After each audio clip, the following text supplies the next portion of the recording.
Yes, I'd like to call the Finance Committee meeting of May 5th to order at 1 o'clock. And this meeting is being recorded.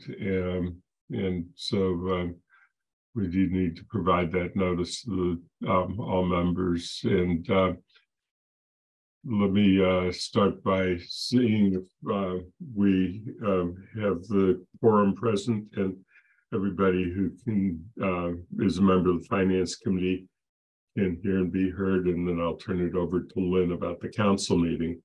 So Lynn, you're here? Present. And Anna? Present. Bob? Here. Matt?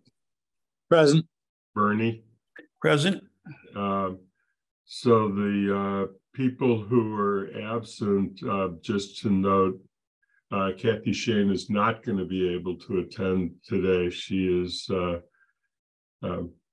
taken off some time after all the work that she's been doing on the building committee. And Alicia, just prior to the meeting, let me know that she was going to be late.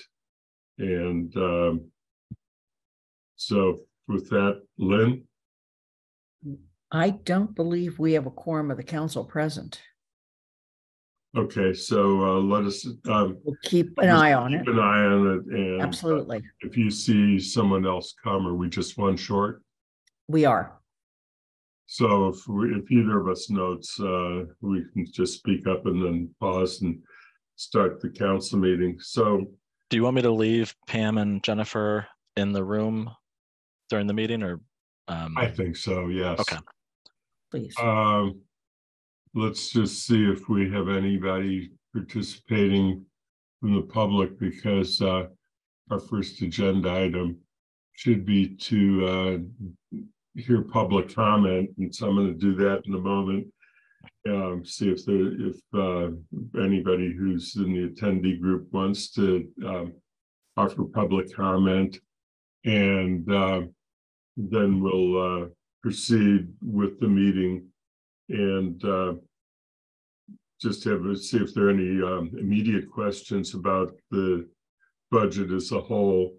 The major review of the budget is going to really start next week. Today's focus is going to be on the capital improvement plan, and then the water sewer rates, optional tax exemption, and at least a brief discussion of council compensation, but we don't want to do that till Alicia's here, and then Michelle hopefully will be able to join also, because they're the co-sponsors.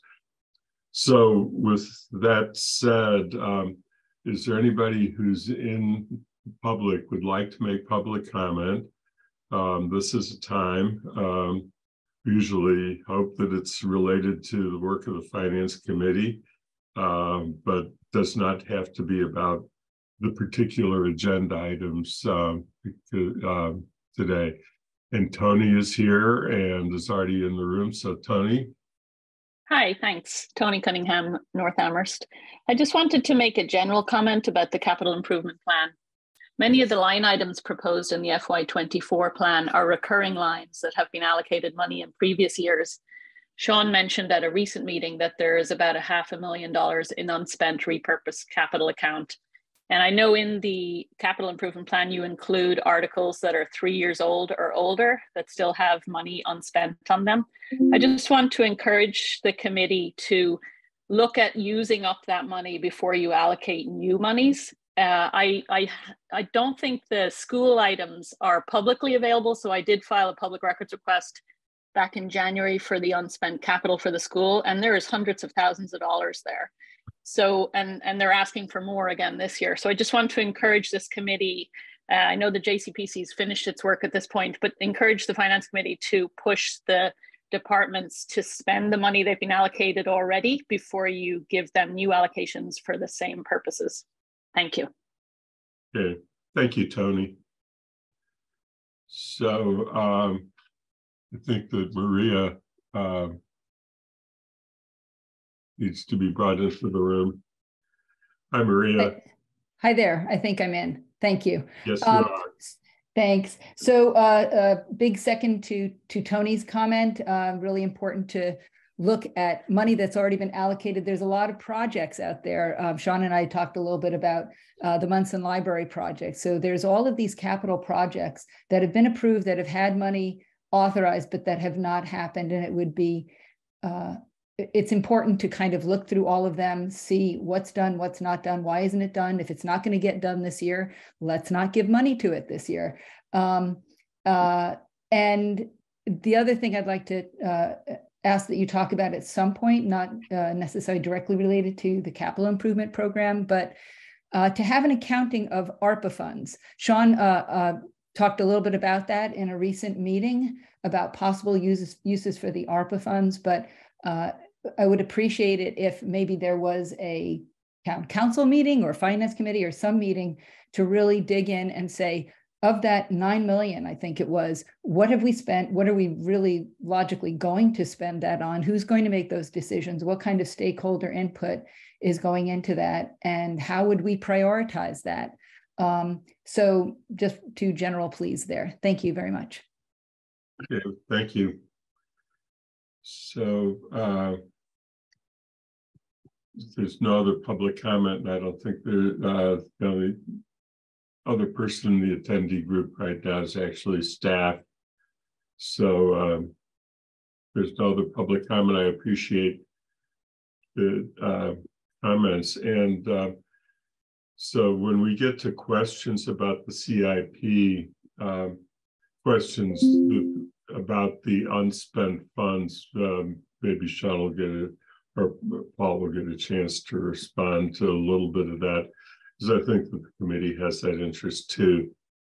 So with that said, I also want to recognize that Mandy is here, and she is one of the 2 counselors who's a member of the Joint Capital Planning Committee, and Kathy, who's the other member and is also a there are 3 members. I think Pam Rooney is the 3rd. Yeah, Anna, Mandy Jo, and Pam Rooney. Nope.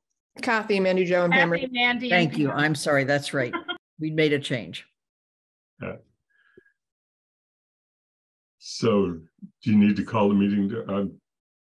No, we're still 1 short. Yeah, Mandy is here. Anyway, Kathy is not able to attend today's meeting as noted. And so we really appreciate Mandy, your being here as a member of the council who is on Joint Capital Planning Committee, so that you can answer any questions about the work of the committee and any observations that you have about the CIP and whether the CIP followed your recommendations as a committee. So thank you for being here. So with that said, is there any introductory comments further that either Sean or Paul want to make about the capital improvement plan as proposed? Sure. I'll say a few things. And if anybody wants me to go through the document at all later on, happy to do that as well. So the capital improvement program, it's a rolling 5-year program. So the council will be specifically weighing in on the funding for FY24, but obviously we present the whole 5-year plan and welcome your feedback on it. The FY24 request has some highlights, some things that are recurring that we've done in the past, but are noteworthy, and has some new things that we thought should be highlighted. So again, we talked about this at the presentation to the council, about $2.5 million for roads and sidewalks, one of, if not the largest investment in roads and sidewalks in a single year, and really shows the priority that's been placed there. After that, we have two requests that are each $725,000 each for vehicles. The first one is for a fire truck, the next pumper truck. Again, there was a bubble of expensive vehicles. They weren't as expensive back in the late 1990s, but of expensive vehicles that have come due, and they're all in their 20 to 25 year range. So that's why we've had a number of these expensive fire trucks come through. The other one is for 2 electric buses, either through purchase or lease. One of them is the grant, the one that we have a grant for that will pay for some of it, that we have to appropriate our share before we get reimbursed. And then the other one, it was originally going to be allocated, the funding was going to be allocated to repairing our E-Lion bus. We've had a lot of issues with that bus and keeping it on the road. And so we decided, or actually JCPC helped recommend that maybe that money be put into leasing a new electric bus as opposed to investing in an older one. And we've had some good conversations with a company that does that recently. Next, $300,000 for facility improvements. So this is one of those recurring items. This is what our facility directors have to make repairs and improvements to facilities throughout the year. This is combined, cuts across both the schools and the town. So the number is inclusive of all buildings. And it's a little higher than what JCPC review. This is when I'll try to note some of the changes that happened after the JCPC review. It's a little higher than what JCPC reviewed because we added $100,000 to it for public works. We all know the condition of the public works facility and that the timeline for replacing that facility is really contingent upon funding and interest rates and things like that. So we're setting aside some funding specifically for that building to make improvements to the roof and the external structure, keep water out, get that building to where it needs to be until a replacement can be put in place. Next, $300,000 for the roof replacement at APD. There was some design money several years ago. The pandemic happened and that project sort of pause for a little bit. It's now back on our facility manager's radar, and so this would help replace that roof. Alicia did send in, so Alicia's topic area was the capital improvement program. So she did send in questions, and one of the questions was, do we anticipate $300,000 for the roof will be enough? We don't know for sure until we get bids. We always put some contingency in the numbers when we budget them, but given the market and we haven't done a roof project in a little while, we can't say for sure. So, but the anticipation is it will be enough, and if it isn't, that would be something we would have to come back for. $230,000 for field equipment. Again, you all heard all the public comment on the field conditions, not only the field that's being considered for complete replacement, but all the other fields. And so the Public Works Superintendent Guilford, listened to all that as well. And he proposed a few different phases of investment to get the fields in better condition. This plan includes the first phase of that. All of this equipment is for natural grass. It's not dependent on whether there's a turf or a natural grass field at the region. And it wouldn't only be used on the regional fields. It would be used there, but it could also be used at Potwine or Kiwanis or other fields, hopefully the new Fort River field in the future. $200,000 for sustainability improvements. This is something we started doing a couple of years ago to give our sustainability director a recurring source of funds that she can plan for and go out and start implementing different pieces of the climate action, adaptation, and resiliency plan. And it's been successful the last couple of years. And so this would be the next round of that. $50,000 to finish the space on the second floor of the Bang. So if you haven't seen the new Cress office, it's pretty good. It was done in-house for the most part, but only half of that second floor was refinished, and the other half is not in a great state, can't really be used for anything. So these funds would finish the other half, and then we're doing some space planning, and it would be used for potentially one of our departments. And then the last thing is $40,000 was added for tree planting. We've received a lot of feedback around the need for new trees, especially we talked about this at the presentation, some trees needing to come down in the future. I think I just saw Amherst was a tree city again, our tree community again. So we gotta keep that title. So this would be for a regular amount of funding to, a recurring amount of funding to replace trees or plant new trees. And then the last thing I'll just say, some of the variances to what JCPC recommended. So there was the $100,000 that I mentioned for Public Works facility. It's not that they didn't recommend it, it's just that we hadn't put it in the original plan that they reviewed. So I don't know how they would have felt about that. We did swap out one of the DPW vehicles that kind of came in late. There was a vehicle for tree and grounds.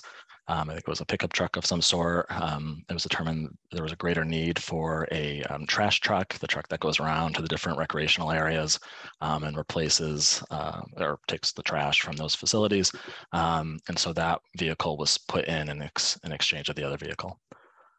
And then the last thing was we incorporated the 4 building projects into the 5-year plan. So you can see, an estimate where the debt exclusion starts, the library debt is in there. When we first presented to JCPC, the public works project was a little sooner in the 5-year plan, looking at where the funding really would become available potentially. That the beginning of that project was pushed later in the plan.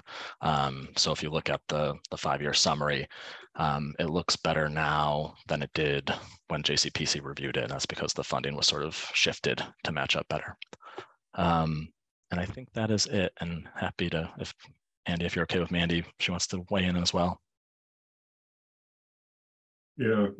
So Mandy, if you have anything to offer about the JCPC process and how you feel that the JCPC recommendation was translated in the plan, anything else you'd like to tell the committee, please?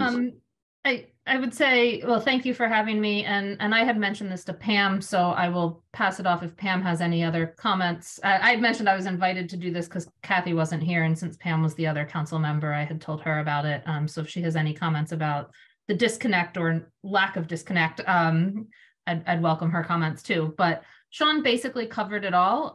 In terms of the facilities repairs to DPW, you could consider it as potentially part of the JCPC recommendation. We had recommended that if the body cameras were removed, that some of the costs of what had been budgeted for body cameras be put towards potentially future facilities improvements and projects for facilities that were already in the 5-year plan, but were not planned for next year if they could be done earlier.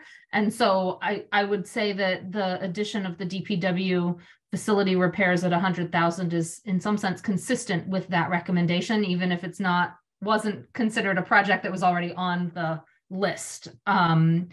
The biggest, I would say the biggest change that is sort of was not ever contemplated by JCPC at all was that trash truck. It was never brought to JCPC's attention at all. It was not on the 5-year plan when JCPC was considering anything. And so there was no chance for JCPC to discuss the trash truck at all and make any recommendation as it relates to that truck. And the only other thing I wanted to mention with the field maintenance equipment is that JCPC had a recommendation that talked about staffing at the DPW and considerations of buying field equipment that may or may not be fully staffed or staff created to be able to use it in a manner that would not remove other services from DPW's capabilities to use the equipment. There was concern that if we bought the field equipment and did not add staffing to DPW's staff, that the superintendent had indicated without additional staffing, the use of that equipment and the maintenance of the fields would have to, something else would have to give, that there's no more additional time to do everything. And so it is still not clear, at least within the CIP report, what is being done about that, despite the equipment being recommended to be purchased. But that was not a don't buy or don't. That was just a figure out what's going on and what's going to happen if staff is not added. And the equipment is a purchase, sort of consider the two together. That's what I would say were different or potentially in conflict with what JCPC had reported and what came out of the final request from the manager. Did I miss anything, Pam? No, I didn't. I don't think you missed anything. It would be actually helpful, though, to have the latest version of the capital plan with those items highlighted that were changed from the approval of JCPC so that it's easy reference on what has changed. So yeah, just to be clear that this JCPC makes a recommendation to the manager, and then this what you have in front of you is the plan, and you can reference back to what the JCPC did. And we will I can send out a summary too of the changes.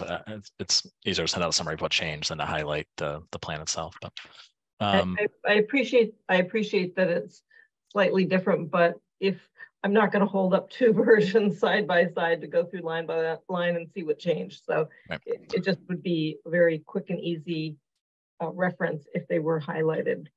Thank you.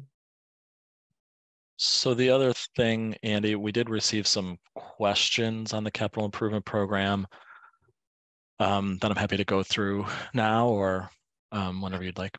Yeah, that's what I was going to suggest as the next step. So I think that the order we were going to try and proceed in was that we would do the questions that were submitted in advance, that you could just have a chance, because you'd have a chance to at least think about them for a moment before the meeting. I know you only got some today.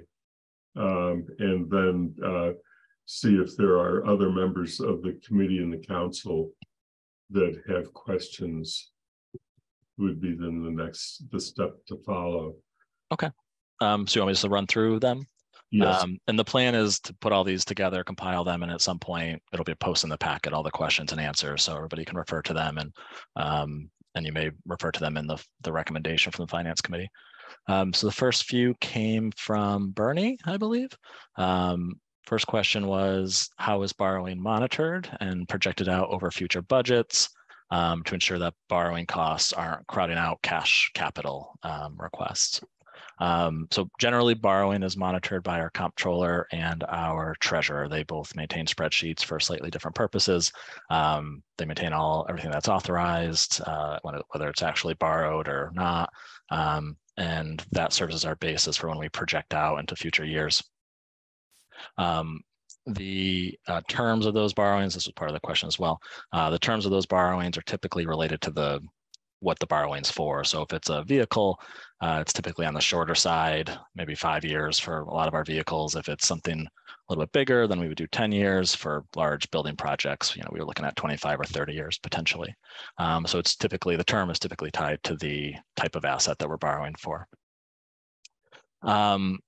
So one of the ways we try to keep an eye on whether borrowing costs are forcing out or elbowing out cash capital is by doing the 5-year projection. That allows us to look forward and project out our debt. Even projects that aren't approved yet, if we think they're going to be borrowings, we project the debt so we can see what it leaves for cash capital. And so that helps us keep an eye on it. I will say, going with the 4 building projects, that was one of the trade-offs. We knew that was going to be one of the side effects, is if we do have all the building projects, even with the fire department potentially not being financed, there's going to be less for cash capital. So it is something to keep an eye on. You do see it when you look in the 5-year plan that there's less available for cash capital, but hopefully everyone knew that was coming because we said that early on. And then, some of the things we can do to help address that, because we know that is a concern, having less for cash capital. We have been very successful at getting grants. So anything we can do to find grants for projects that are on the list, which there are several that potentially could be on the list, or some of them are certainly CPA eligible as well. So we could look to CPA, and which would help relieve some pressure on the list, would be great. New growth, we talked about new growth. It seems like it's a recurring theme, but if our property tax levy increases because of new development, that's 10.5% of a greater number. So that's more money in the capital coffers. And then the last thing is we have this capital stabilization fund. Our plan now is to use it for the fire department specifically, but the goal longer term is to use it as a technique to balance out peaks and valleys with our capital plan. So long term, it could be used to help out with years where capital's maybe there's not as much funding, and so we could pull for certain projects. The next question was about the additional funding for streets and sidewalks, and specifically what is there for culvert maintenance, and how do we maintain culverts throughout town. So I talked to Guilford a little bit before this meeting, and he can certainly speak to it again if there's more questions. But the Public Works Department maintains a culvert inspection program where they check our culverts once or twice a year. If culverts need to be replaced and and the road is being paved or redone, then it would be part of that funding. Whatever the cost of replacing that road would include the culvert replacement. If it's not part of a road replacement project, they have gotten grants in the past, and they would look for grants, but there's not necessarily a current source of funding for culvert replacements if it's not part of a road project. That may change in the future. We did talk about stormwater in the past, and we had a couple bylaws related to stormwater, and I think we alluded at the time that down the road there would likely need to be an enterprise fund set up for stormwater with potentially, hopefully low fees, but fees that would go into the stormwater fund and help maintain the entire system, which would include the culverts. We don't expect that in the next couple of years, but it could be in the later half of the 2020s. So we just submitted a grant application today for 3 culvert replacements from the state, West Pomeroy, Middle, and forget what the other street is. So major replacements for those, but big money. They all cost a lot of money though. And quickly, Bernie, before you weigh in, one of the questions was, how do we control what grants get applied for? And how do we ensure that sort of grants align with sort of the goals of the town? The town manager is ultimately in charge of saying okay to department heads to apply for grants. And it's a good example of one that he said okay to. Bernie? Or is it okay if I just call on people? Yeah, Andy, if okay. Sure. Yeah, thanks, Sean. I really appreciate the detailed explanation of the process behind this. I think it's important that people know what the process is and the thought that goes into it, and how things are monitored and carried out. It's just not, somebody making up a wish list and then tagging things. And the culvert question isn't as wacky as it may sound, because given climate change and given where our roads were initially installed and given permitting requirements around replacing the culverts, it could become a major problem. And so that's that I'm glad to know that the DPW is carefully monitoring that, and that we're being aggressive about trying to get funds for it where we need to. And Paul's right, some of these are very expensive. The physics behind going from a 10-inch culvert to a 12-inch culvert is enough to boggle the mind. So, thank you, Anna.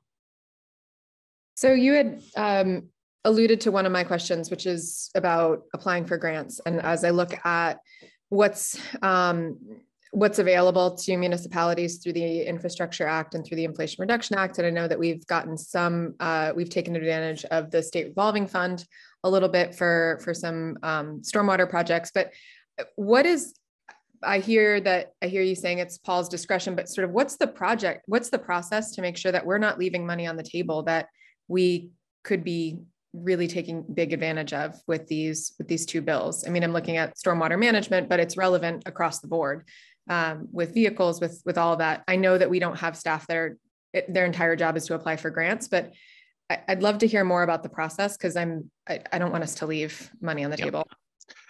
So the grant process it usually is generated by the departments. The departments are usually pretty well aware of it.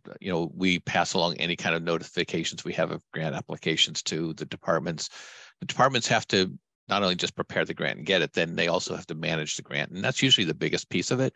What can they actually consume and deliver? And there's sometimes where we pass on a grant that would be perfectly good for us, but we just don't have the internal capacity to manage it. And we've tried some other options in terms, and so that's an important piece. Like, how much can we actually manage? We only have a certain number of people without adding additional staff. We tend not to do that just for grants. Our staff have been really entrepreneurial, and I think our record for obtaining grants, especially in the last 3 years, has been spectacular compared to other communities. So I think we've been fairly aggressive about things that matter to the town.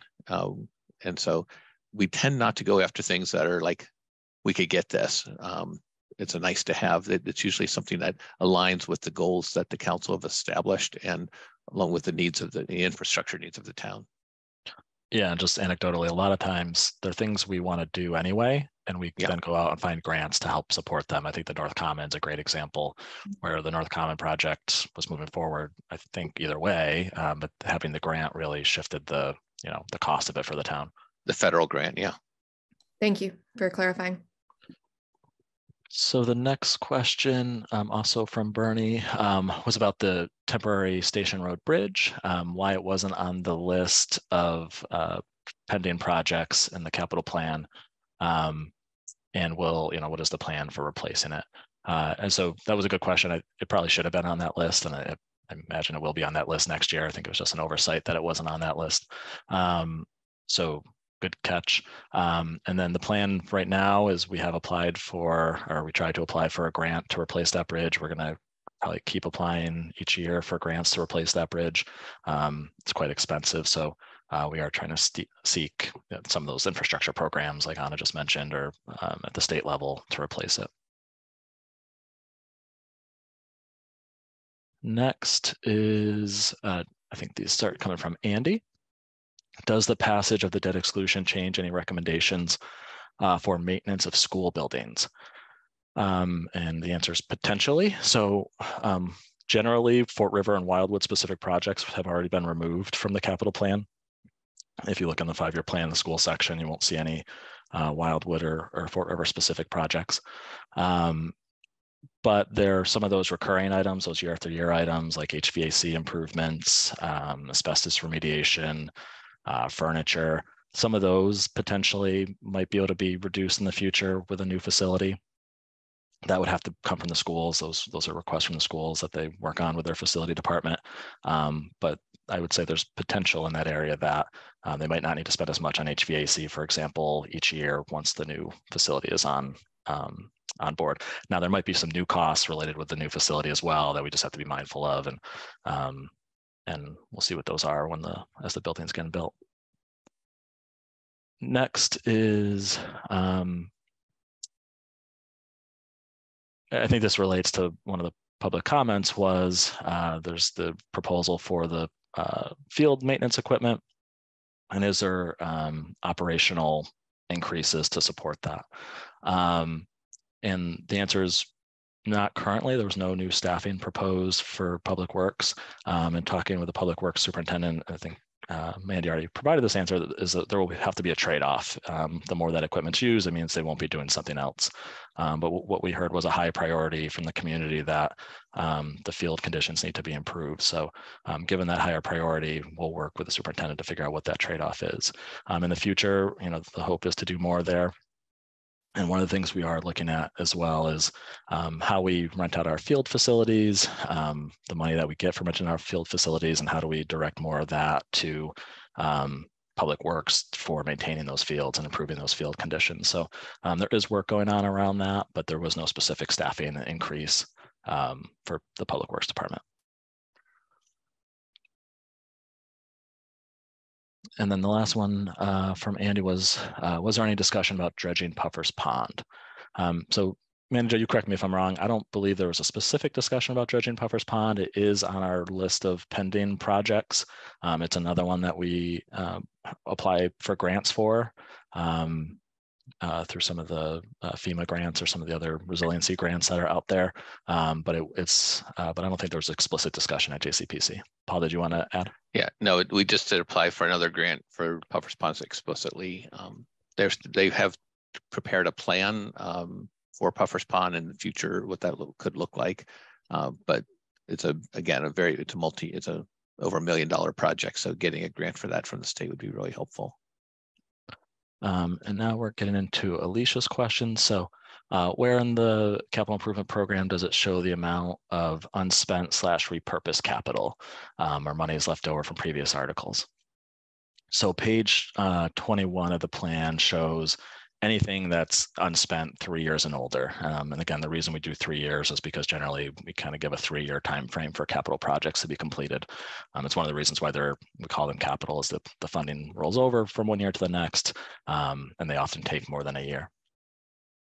nowhere in the capital plan do we show the repurposed capital, one of the funding sources we propose for the old gas station. It's not a lot of money relative to the overall capital plan each year, but we're happy to, we can share that number or figure out a way to fold it in.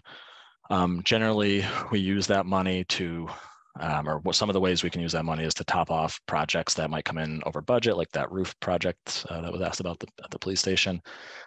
We use it in some years if the capital request is greater than the funds we have available. So if there's something that's really high priority, but we can't cover it within the existing allocation of capital, we could pull in those particular years. I think most recently, again, it's in this capital plan to be used $200,000 to support the EV buses. It was in a couple of years ago for the cost escalation reserve fund. So it's used on a regular basis. And the question about should that be allocated before new funding is something we could consider. I'd say we think the flexibility of not doing that has been helpful. Being able to have that source of funding that you could go to if there was an issue during the year has been, I think, advantageous to the town. If it was all appropriated every year, it would give us less capacity and less flexibility to address things that might pop up throughout the year. And again, given that it's not a huge amount of money, we think the process has worked well. Just what happens to capital articles when they are closed out? Where does the money go? So again, we have this closed capital fund. We have a block of accounts that are capital. Every project gets its own account, and there's sort of a balance sheet account, essentially, that when a project gets closed out, anything that's left over falls into that account, and then we can use it for future capital plans. So some projects get closed out because they come in under budget. Some projects get, we had some projects that they thought they were going to do something changed. So they get closed out for a variety of different reasons, but that's one of our comptroller's major tasks each year is at the end of the year, she reviews all the balances that are out there for capital, and anything that's been lingering for multiple years, she either closes out or she works with the department head to get a really good reason why it shouldn't be closed out.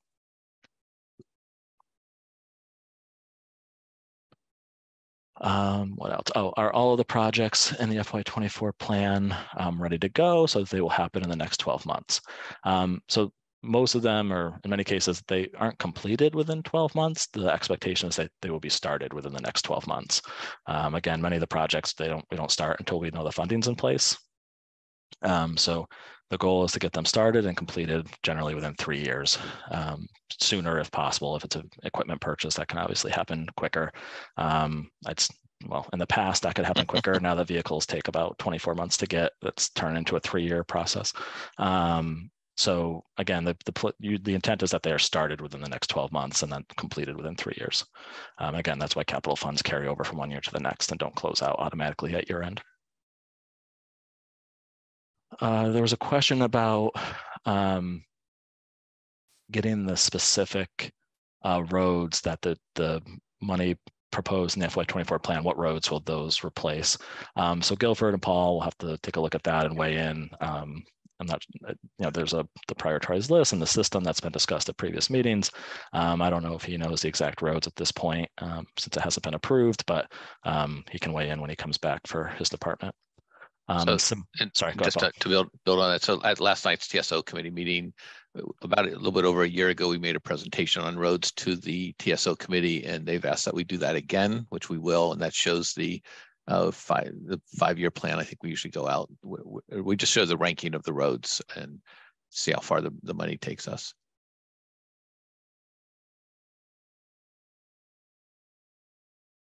So that I talked with the chair of the TSO committee, and so that will be coming up. We'll schedule that during possibly June. Okay, Jennifer? Yeah. Oh, I just had a question because I think some constituents may ask. So I'm not trying to look at the glass being half empty, but the $2 million for roads and sidewalks, what kind of an impact will that make since it's so costly? Yeah, I mean, so last year when we did Bay Road is less than a mile, cost $800,000, just for perspective. Pomeroy, we're doing West Pomeroy and Pomeroy. I think that bid came in at like 600,000. I don't know exactly the number, but it's about for a road of that length. It's a pretty substantial chunk of our road allocation. Smaller, shorter roads have different, and it depends on the road and what's being recommended. As you remember from the presentation, they also do different levels of a treatment. Some are full depth reclamation, others are just a surface layer to buy a few more years for the road. So they have a new technique they're going to be trying this year to get, that they think will buy like 5 or 7 years, that will get more of our roads covered, give us more time to catch up.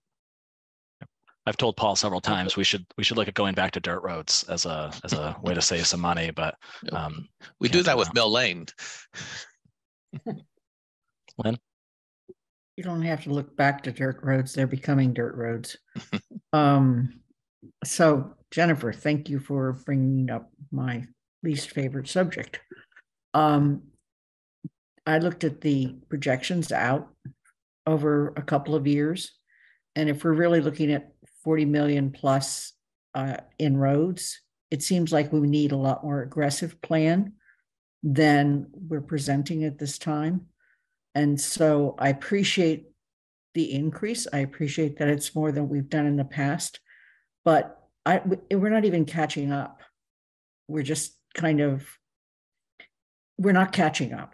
And so I would really like to see how we might think about this in a much more comprehensive way that allows us to get ahead of the problem so that we aren't just patching our roads and hoping that nobody gets seriously hurt.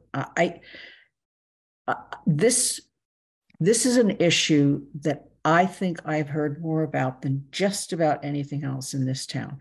It's the condition of the roads, and it's people talking about how much taxes they pay, and yet the road in front of their house is just not acceptable. So I looked at, again, the projections out, and we have a nice bump this year, but we're not looking at anything significant after this. And so how are we going to get ahead of this problem? So yeah. Do you want to start, Paul? Go ahead. Yeah. So, I mean, the council can continue to prioritize this, and that communicates to the manager about how we prioritize. Andy probably remembers in the past, the town went out and borrowed a whole bunch of money to pave roads all in one big chunk. We were still paying off that money that we borrowed 10 years ago last year. So it was still coming out of our capital budget. But in the meantime, we paid, those roads are now, still need work, and we're paying a lot of interest. I'm not a big fan of borrowing money to pave roads. I think we need to get to a steady state where we are paving the roads in a regular format. Other things that we can do is look at how we're treating the roads during the winter. There's people enjoy having roads as soon as it's snows and icy, they're salted. If we get away from putting salt on, we move more towards a sand treatment that will preserve the roads longer. There's some long-term things like that.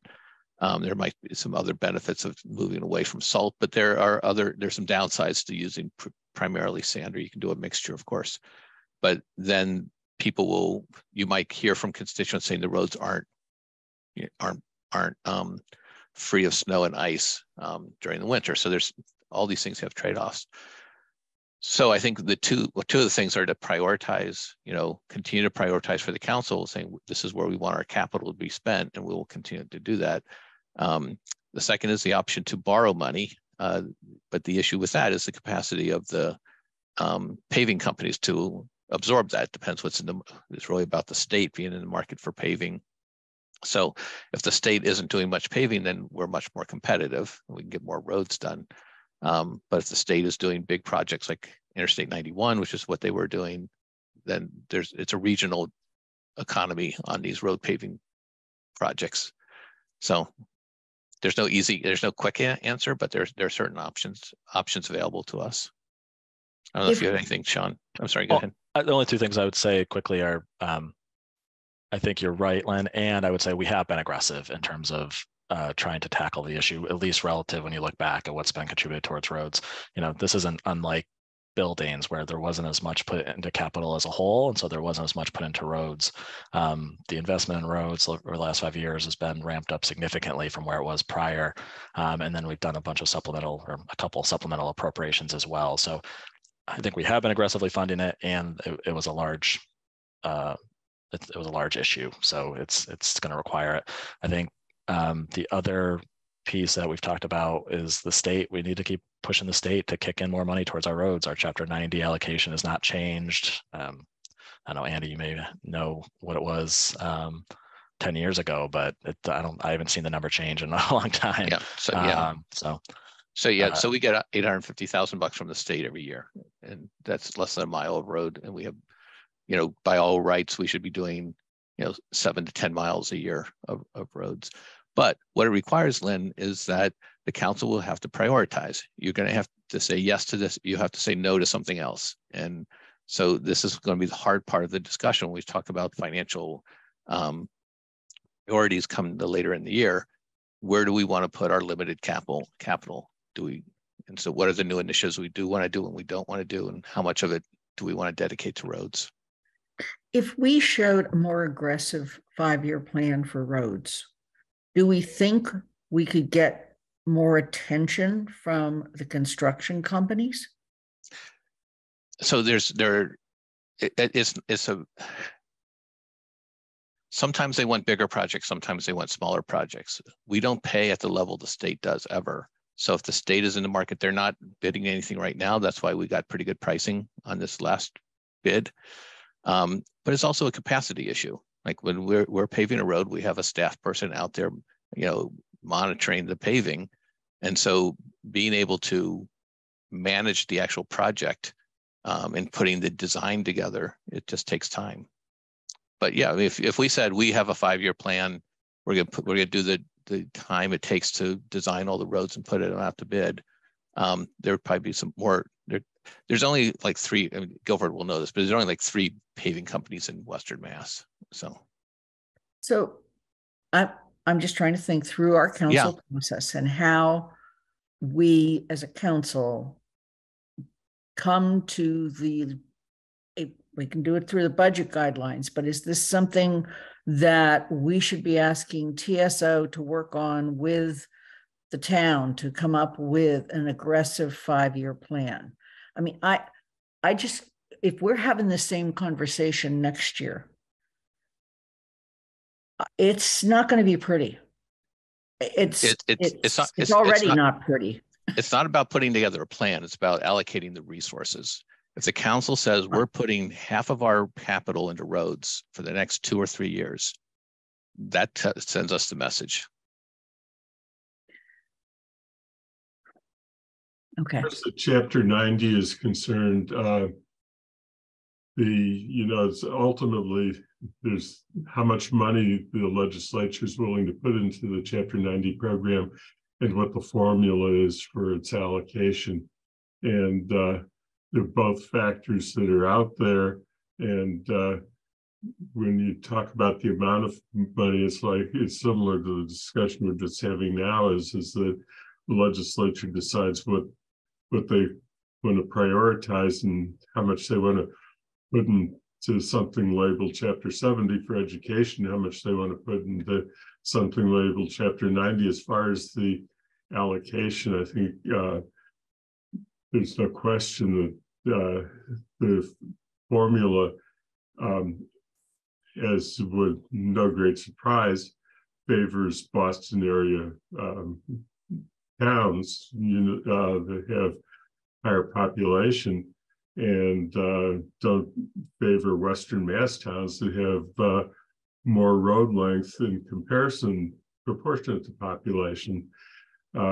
This is a discussion that MMA has, but MMA's issue and the legislature's issue is that if you come up with a formula that decreases in other towns, then you're going to hear complaints there, and that balancing act. So it's a difficult issue, and I'm sure that I'm hearing more about it more because I'm on the Financial Policy Committee. I'm sure Paul's been hearing about it for years. Bernie?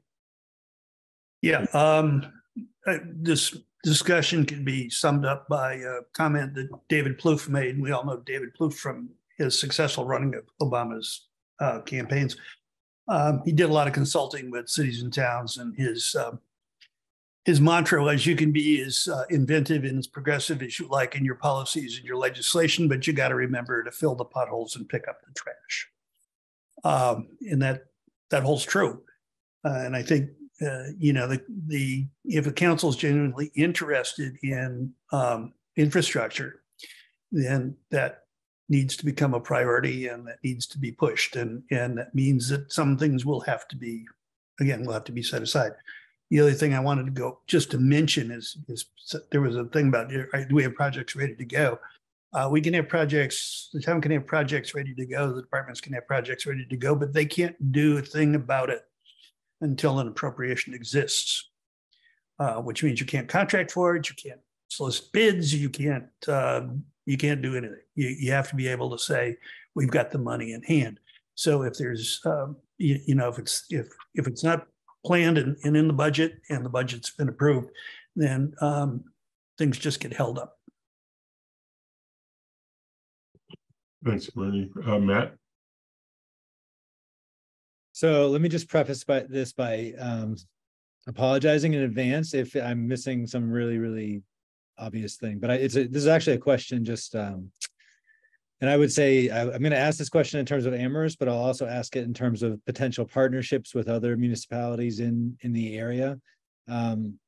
Would anybody venture a guess in terms of the cost of having our own road crew with our own paving equipment? I mean, obviously the number is going to be huge, and, I'm not trying to make a proposal. I'm just curious. I mean, how far removed is that from reality for us or us and 5 other towns to just have our own road crew? Actually, that would be a really good question for Guilford. We used to do roads, and I do not think that they were of the quality that you would get from a professional company that's out there doing it. We don't have people they're doing lots of different jobs during the course of the year. And then they come in during the summer, they dedicate their time to paving some roads.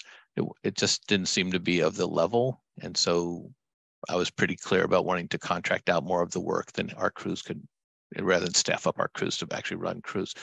But I would suggest that, that's a very valuable conversation to have with Guilford, because it's something we should think about again. It's always good, the economy may change, and economies of scale like that might work.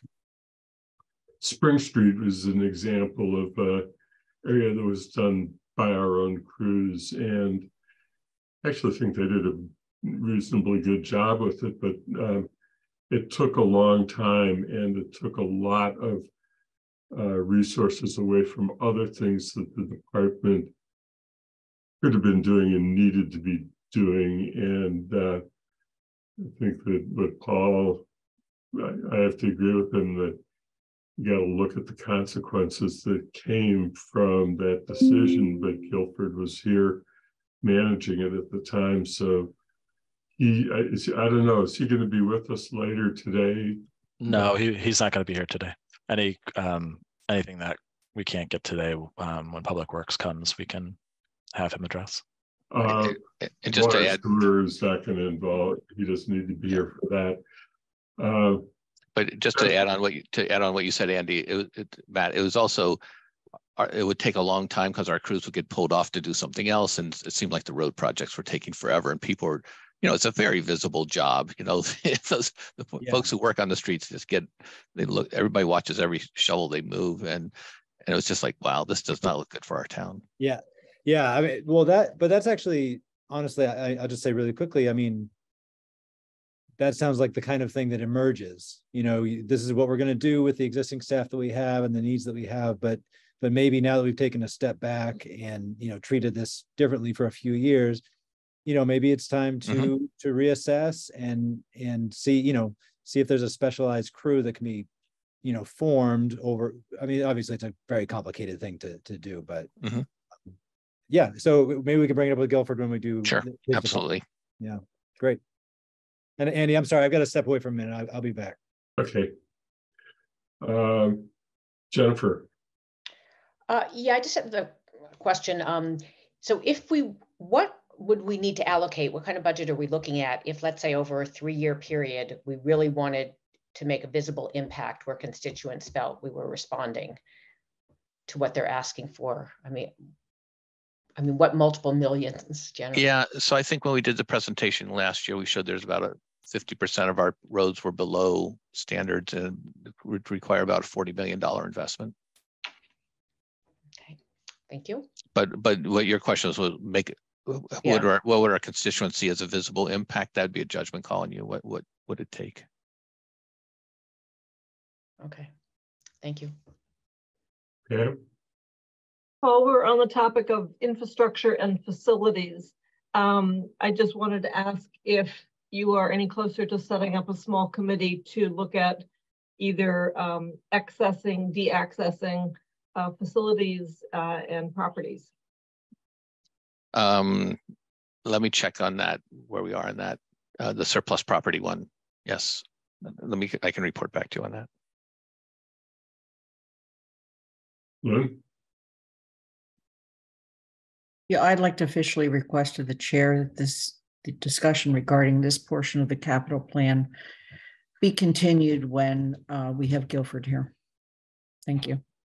Okay, yeah, no, I actually was taking a little bit of notes so that we track the questions that would need to be asked when we have Guilford present, because there was one was the question about culverts. Then there was a question about the recreation equipment and the staffing to use recreation equipment. And then there's a whole series of questions about roads. So if there are any other topics, major, I wasn't getting to specific questions, but the global areas. So if there are others, but we will try and get back to them when we have Guilford for Public Works. Anna.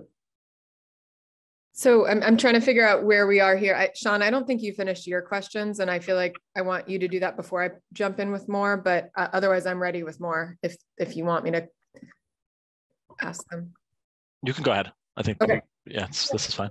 Okay, so this is my kind of general concern here, and I apologize that I didn't get you this in advance, so I don't need an answer right now. One of the things that, and it's not actually necessarily directed at you, one of the things that I'm concerned about is, and I'm going to use this phrase very lightly because this is not intentional, but I think that we've ended up with a budget that's a little bit greenwashed. And what I mean by that is that when we are identifying actions that are helping our sustainability efforts towards the town, there's a big range of how much it's helping. And I think that when I'm looking at this, I'm seeing the little green leaf everywhere, which is really exciting, but there are some decisions that we can make in a budget that are hugely impactful. And then there are some that are helpful, but aren't as impactful. And I want to unpack those a little bit, because one of the things that I brought up last year, and I'll probably just always bring up, is progress towards the electrification of our municipal fleet.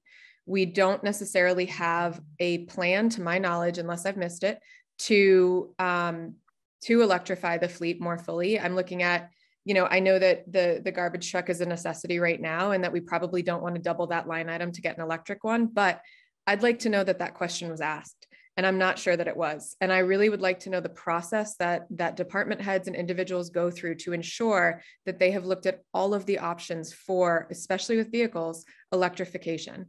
I'm looking at a minivan, a shift supervisor vehicle, a maintenance fleet vehicle for the schools. I think that there are opportunities here that I'd really like to at least understand or hear the rationale as we go through as to why those aren't electric. And if they're not electric, if they're not hybrid, why they're not hybrid, right? And so I think that it gets to this larger issue that I'd really love to see. And I'm trying to remember if it made it into the final goals or not of that municipal fleet electrification program, which would need to go along with a charging infrastructure program.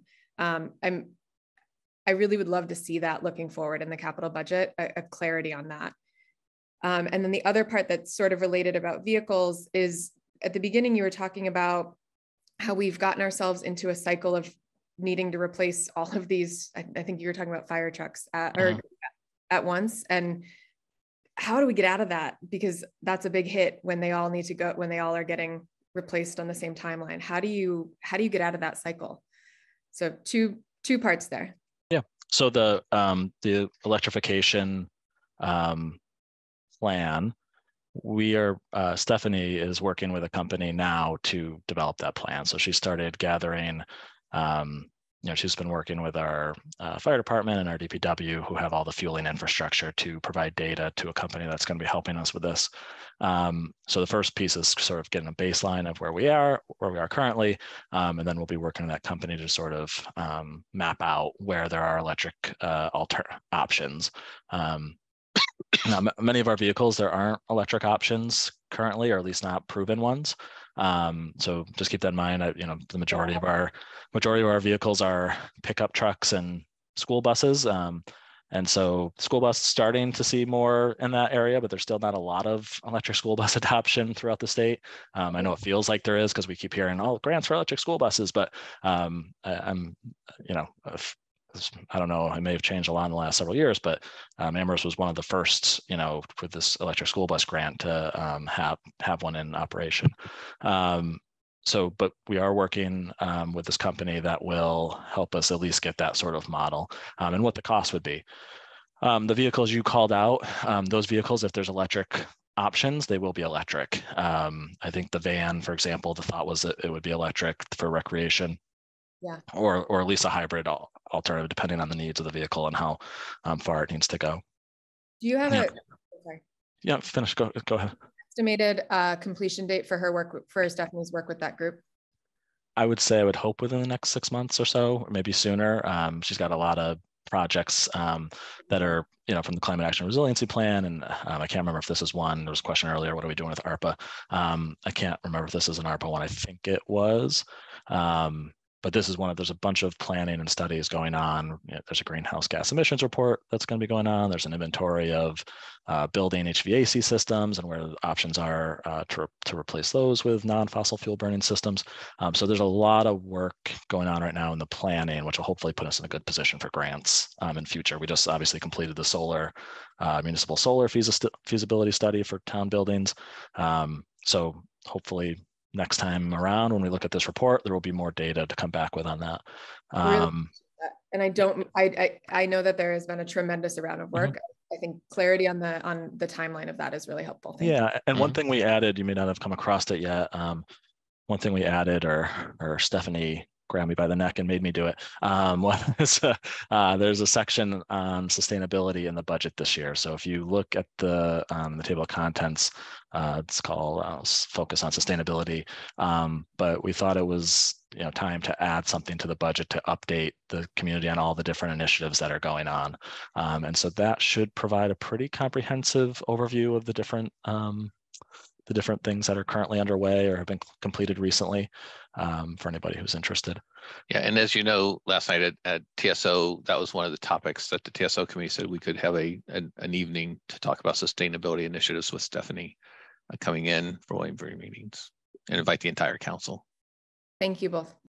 And then the other question you have is about the fire vehicles. So, it's tough. It's a trade-off. So how do you change that? Well, you stretch out how long in between replacing those vehicles, or you decide how many of those vehicles we need. And so I think on one end, we hear from the fire department and the condition of their vehicles and the need, and but on the other side is exactly what you said, which is how do we get a more manageable replacement schedule. So I think there is a little bit of a push and pull. There is another one on the 5-year capital plan, so that may be an opportunity to look at and say, all right, we've just replaced 2 of them. Is a third required? And if a third is required, can it be pushed off farther into the future to space it out more?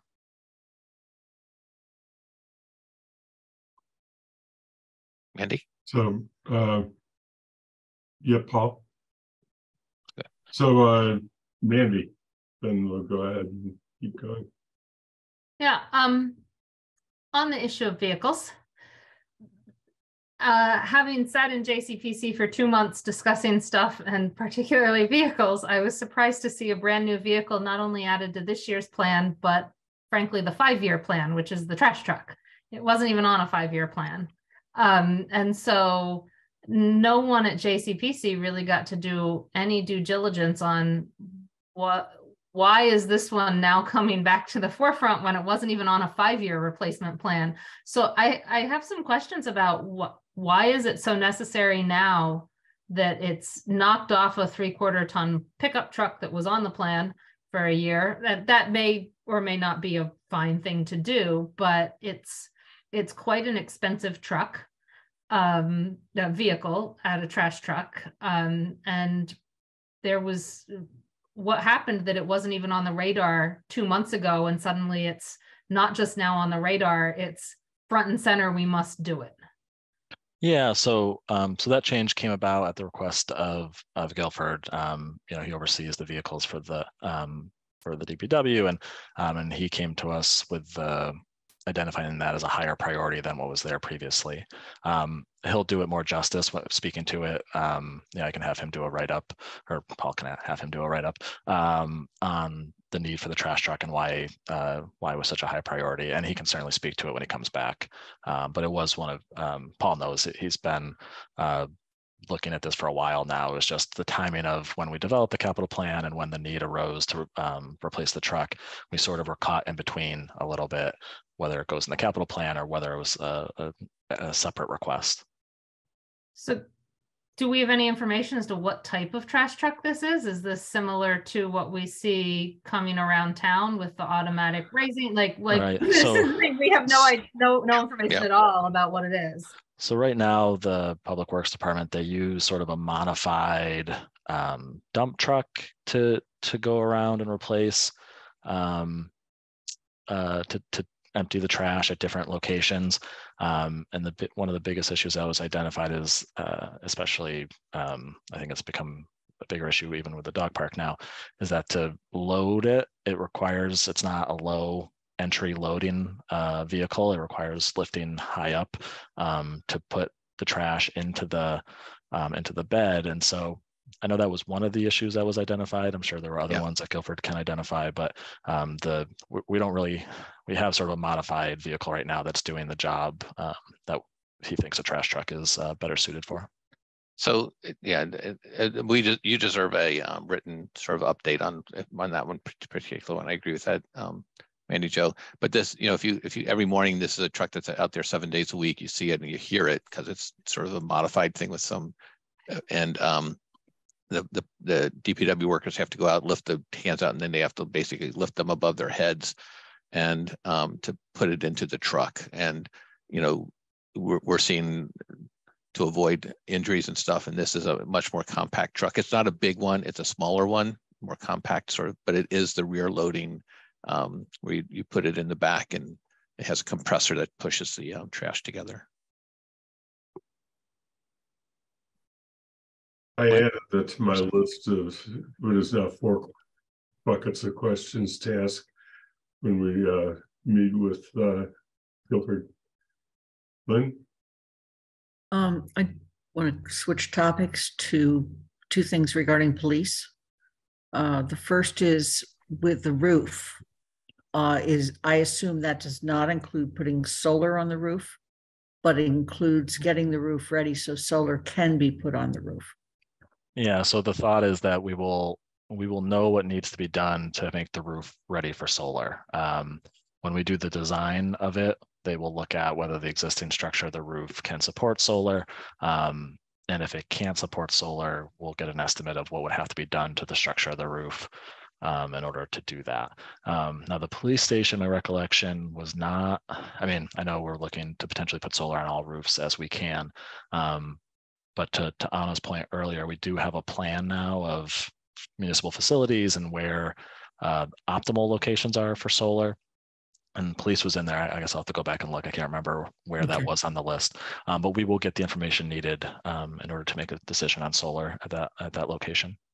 Okay. I just know, I think it might be because it was seen as the next roof coming up, that everybody just assumed it was solar. It may not even be pitched the right way to put solar. I don't know. Even now with the new building going on right next to it too, I don't know what the solar coverage is of that space now throughout the day.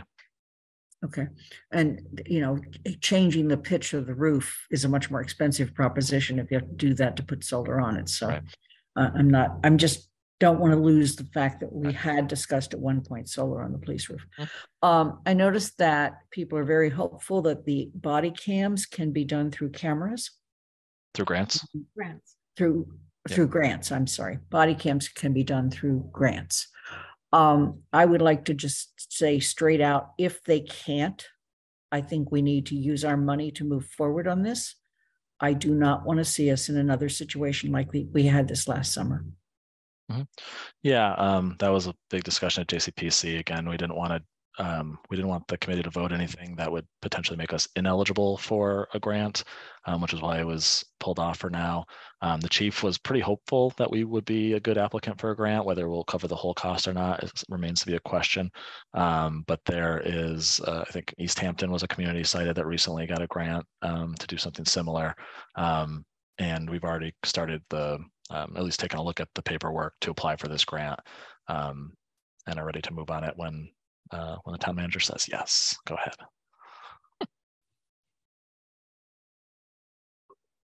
Do you want me to keep any other questions, or you want me? I only have a few more left on my list. Okay, why don't you go back to your list and then. There's a question again on the vehicles, specifically, how many vehicles does Public Works have, and how does that compare to other communities? Again, that will be one we'll pass on to Guilford to speak to. There was a request for an update on the track and field project status and timing. And that really is one that the schools will have to weigh in on. Again, that the track and field is a regional school project, has funding from the town, but they're driving that project. So I think when the schools come on Tuesday, that's technically a regional school item. But I'm sure we could get an update at that time pretty quickly, or I can get an update from just through email. Is there a ranked list of priority projects to determine priority and timing? If we decide to push off a project and it frees up capital funding for the coming year, what would be next on the list? So yes, the projects that we get, they come in with priorities if there's multiple projects from departments. And we meet with all departments to go over their projects, and what ultimately makes it on the list are the projects that overall deem the highest priority. If for some reason one was delayed or decided we weren't going to move forward with one and it freed up funding on the capital plan, there's a couple things we could look to do. If there were any projects that weren't put forward because, again, they were a lower priority, we could consider those. Likely we would look at the next year, FY25, and see if there's any projects that could be moved forward to use any potential funding. And then the other place we would look is in our capital plan. We have a number of projects that we'd like to move forward with if we had funding, that we just don't have funding at the current moment. And so we could look at that list. Usually those are more expensive projects, so it's unlikely that it would be enough to fund one of those projects, but there are a couple places we would look if funding all of a sudden became available. We talked about the question on the grants and what controls are in place. Again, ultimately, town manager decides if we're going to go for a grant and accept it. Anna? Go ahead. Sorry, Okay. I think just one more. Are the HVAC replacements and improvements, I think specifically that are listed at Crocker Farm, I think they're in FY25. Are they moving away from fossil fuels? And the answer is yes. At least for town-owned buildings, our new sort of policy statement for all of our mechanical system replacements, heating and cooling, are that we use non-fossil fuel burning systems. So yeah, the Crocker Farm project that's on the list, we'd be looking for something that doesn't burn oil or diesel or natural gas, some other fuel. And that's it. There's some other questions that we still have to respond to, but that's what we could respond to today.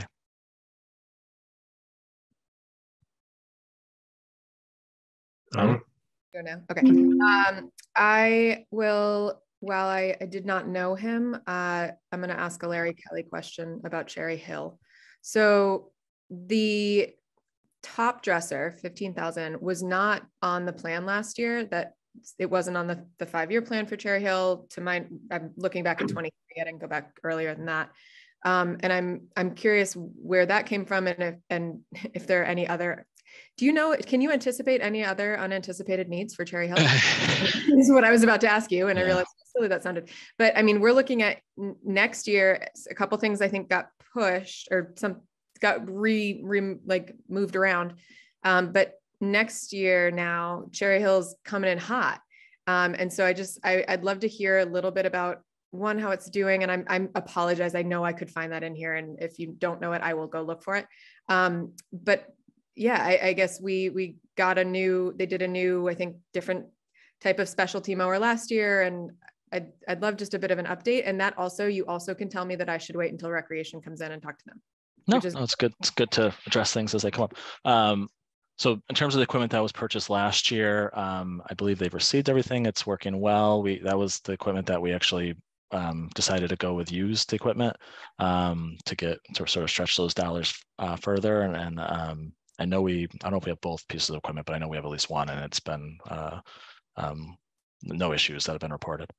As to the top dresser, it was sort of communicated late in the process. I think there was sort of a miscommunication, during the transition around what the needs were for Cherry Hill. And so the top dresser wasn't part of the original request, but it did get identified before REC came and presented, so that when they did present to JCPC, we were able to say, hey, this is another need.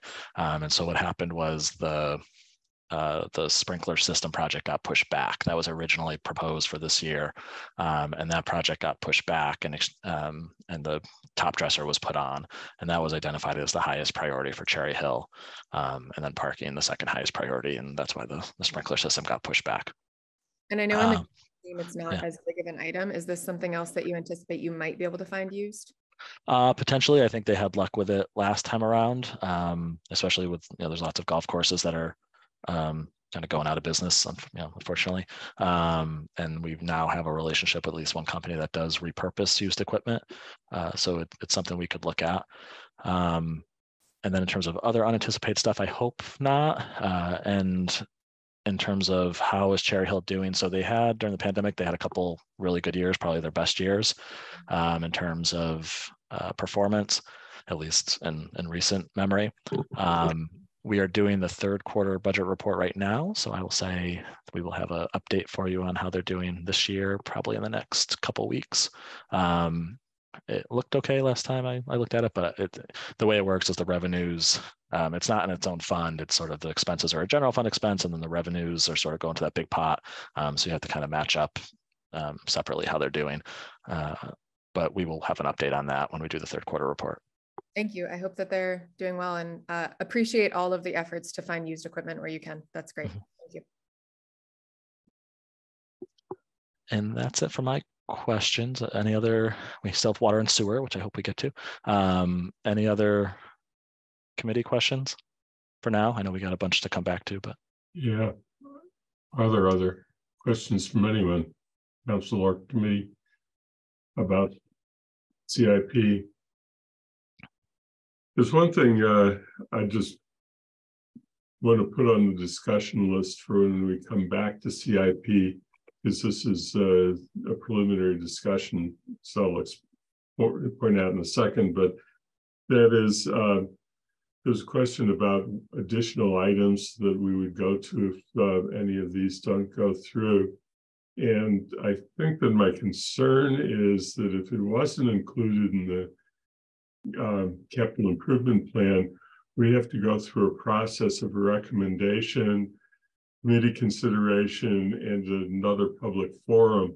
And have you considered at any point whether to just include within the CIP when it's submitted on May 1st?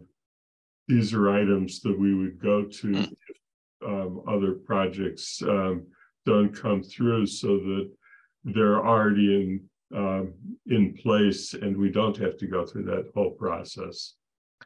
That's a good question. It's something we could look into. We haven't typically done maybe we have contingent appropriations. I'm not sure exactly how we would structure that in terms of we might do this or that, but we can take a look at it. I wouldn't say there's a lot of examples on our radar right now. Again, the areas where we feel we need flexibility, we've structured the capital request in a way that gives us the flexibility, like the facility repair accounts, the sustainability accounts. Those are the areas where we want flexibility throughout the year because different things pop up, and we're grateful that in the past the council has said yes to that. I don't think we need that for every project, and I think it can get a little. We don't want to get too nebulous in terms of what we're requesting. I think we've sort of targeted the areas where it's most beneficial to the town. Yeah, I'll say one more thing then on this topic, and then turn to what Mandy and Pam have to say as our JCPC counselors. And that is that getting back to Lynn's favorite topic, roads. It seemed to me that at a minimum you could put a provision in to the capital improvement program that if any of the amounts cannot be used, and it becomes evident during the year, that authorizes additional road contracts to be issued, that can be done. And if that's the kind of example of something you could do at the CIP to provide that flexibility. Whether you go to it or not is a decision that the executive branch can make later, but at least you've given a possibility. So I just want to put that out there. It's not a recommendation for action. There may be a good bunch of reasons why not to do that, but at least I wanted to get the idea out there. Mandy, hands up. Yeah, to go with the flexibility, this is just really a housekeeping question on the school bus.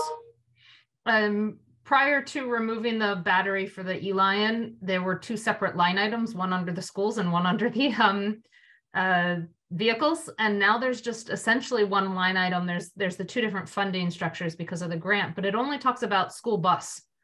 Yet within the descriptions and all, you talk about buses. And so my question is, essentially, do we need to have those lines plural instead of does it, as long as it says it in the description, it's okay. I mean, we can make an edit if forgot to make it plural, but let me just double check and make sure what it says in the. I think the description is also plural. Okay. So, but the line item just implies. So. Yeah, we could fix that on our end. I think that was just probably again an oversight, but the description does talk about two buses. So I think it's overall the project request is hopefully communicated clearly. Okay. Yeah. A new topic. I see on your agenda that water and sewer rates are, I guess, going to be discussed today. And I would be good that it's being discussed, but I would love to hear from the enterprise funds and look at their budgets and get a kind of a blow by blow of their actual needs before I felt comfortable making any kind of recommendation about the water rates. So that's part of the discussion for the water and sewer. We will go through the water and sewer enterprise funds. If we so we have time to get to it today, we will go through the water and sewer funds. There's a separate time where Guilford will come and the finance committee will look at the goals and the objectives and some of the service levels. But as part of the water and sewer rate setting process, we always sort of also look at those enterprise funds too, because as you said, like you can't weigh in on the rates without knowing what's driving the rates. So that's that will be part of the discussion today. Mm-hmm. You're gonna have the presentation about the enterprise systems today? So what I plan to do today is go through the, at the end of the memo, there's a financial summary of the water and sewer funds. And I was going to go through that summary and talk about each line and why things are changing. Again, this is the first conversation on the water and sewer rates. They're not being voted today. But I was going to go through each of those. Okay, thank you. I'll come back to it in a second, but thank you for raising it, Pam, and getting us close to the segue to the next agenda item. Lynn, do you have anything? Yeah, just to mention to Pam, we actually, as a council, aren't going to vote on water and sewer rates until the beginning of June. So we have time during this when we can have both that conversation and also carry questions over to Guilford if we need to. Okay. Yeah.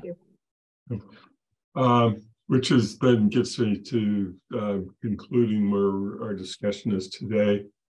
I always like the idea of having the capital improvement program at the very beginning of the process for initial discussion, because we identify issues that relate to departments that are making requests for equipment.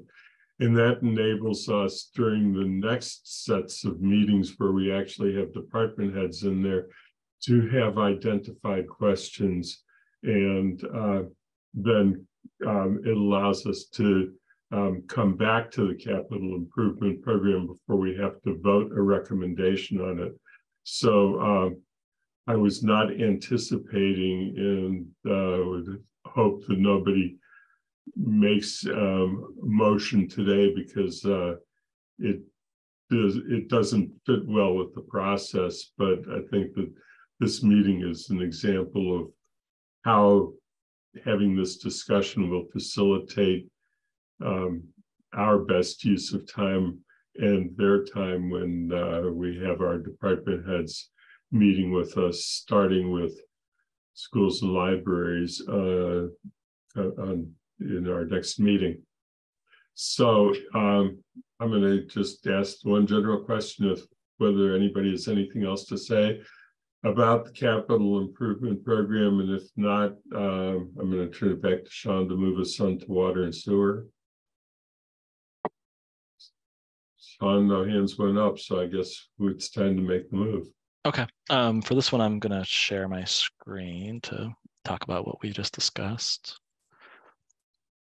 So in your packet, there was the presentation that was made to the council, and there's also this memo. Again, so the rates that are being proposed for FY24 for water, proposing going from $4.75 per 100 cubic feet to $5 per 100 cubic feet, which is about a 5% increase, and sewer going from $5.20 to $5.50, which is about a 6% increase. I won't repeat all the stuff that was in the presentation to the council, but you've got the comparison to other communities in here. So you can see that Amherst is still competitive to many of the communities in the area. And again, if you've seen the news, lots of communities are dealing with these high increases for a variety of different reasons. So what I wanted to go through are these sheets with you all. They're not the easiest to just look at and intuitively understand. So that's why I wanted to kind of go through so you can understand what this is saying. So this is for the water fund. And so what it is, it's our current budget and our current rate, which is $4.75, and then projected out 5 years. And what we do is we plug in our expenses and our revenues and what we anticipate for consumption. And what this sheet will tell us is what is the rate we would need in order to break even for the year. And that's sort of how we project. And we have two lines here, rate needed versus actual projected rate here in the middle. And the reason we do that is because sometimes we may not go with the exact rate needed because we might say, all right, that's a year where we want to use retained earnings to balance it off a little bit because we want to sort of have predictable increases year over year that are manageable, not have sort of steep steps up and then a flat year and then another big step up. We want it to be sort of a steady glide to where we need to go. And so these 5-year projections are really helpful at projecting where we need to go. And a lot of that is determined by our infrastructure projects. Our Centennial Water Treatment Facility project, that's what's really driving when you look out on FY28, what the rate needs to be. It's because of that large project. And same thing on the sewer side, it's really our large infrastructure projects, the gravity belt, that's driving it. And we'll look at that in a second. So quickly, I'll go through these lines. Other revenue, this first line. So these are revenues that we get not from the rates that are charged, but these are things that are, we have a new water service come on. There's a fee to get a new water service. investment earnings from the amount that's in retained earnings that goes in here. Liens on water that haven't been paid when they ultimately are paid, and if there's any penalties or interest, that goes in here. So these are sort of non-rate revenues. Then we get into our expense, our different expenses. So we have operating expenses, transfers to general fund, which are really indirect costs. Each enterprise fund, since they're supposed to be self-sustaining, we calculate what they should pay the general fund. And what they're paying for is human resources, accounts payable, town manager, all the sort of administrative services that the town provides to the water fund and to the sewer fund and to all the enterprise funds. They pay a percentage of based on a calculation we do. We have current debt, so this is debt for things that are already approved, and then we have proposed debt, which would be for new projects that are being proposed, and we don't have anything in the water fund that's being proposed. The only thing is the Centennial. And you can see Centennial, the year it comes on out here in FY26, when you see the projected debt or the current debt out here in projected FY25 go from 650,000, and that jump up is the estimated year where we would start making payments on Centennial. It's about a 2 to 3 year project. And then capital, so similar to the general fund, enterprise funds sort of have a non-debt capital line that we budget each year. They always need money to do water system improvements. They, again, have vehicles of their own and other projects throughout all the facilities that we manage on the water fund.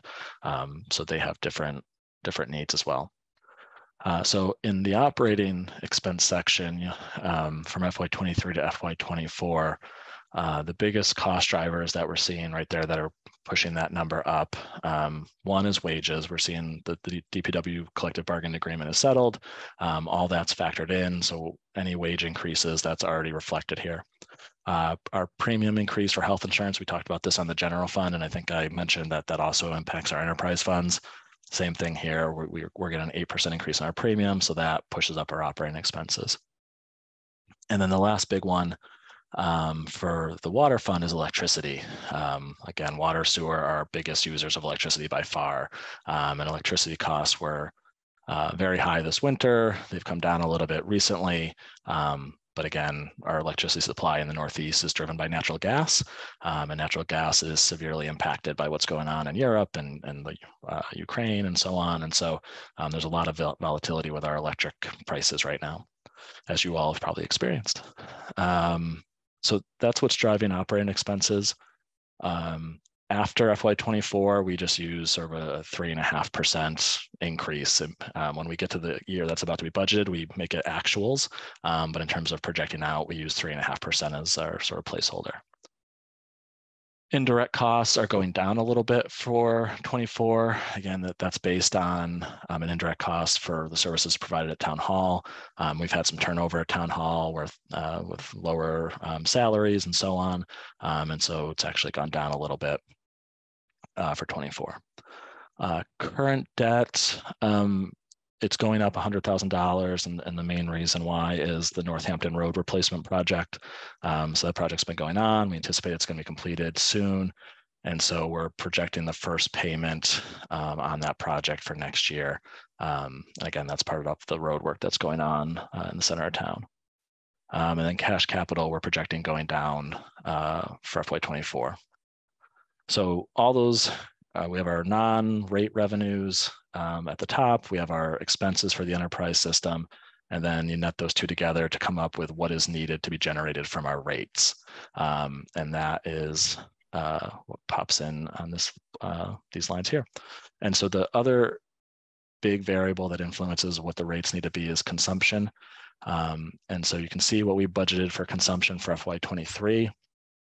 It's not looking like we're going to hit that number. We might barely, but it's not looking like we will. And if we don't hit that number, it means our rate revenues will come in below budget, which is okay as long as our expenses are still less than that. But some of our other revenue sources are coming in higher, so it might net out. But consumption, we're projecting a more conservative number going forward. If it comes in better, that will be great. That means rates will be able to come in a little bit lower in the future. But again, because of the pandemic and the initiatives that have reduced water consumption on the campus and throughout town. This is the number we feel is sort of the reliable number we can bank on going forward. And again, once we see history, if it actuals, if they come in higher, we'll adjust this number up going forward. And so, yeah, so that's how we get to the rate of $5. If you look out, you can see again what the rate needed is versus what we're sort of tentatively planning for rates. And you can see we're trying to have somewhat equal increases year after year to get to where we need to be to be able to finance the Centennial project.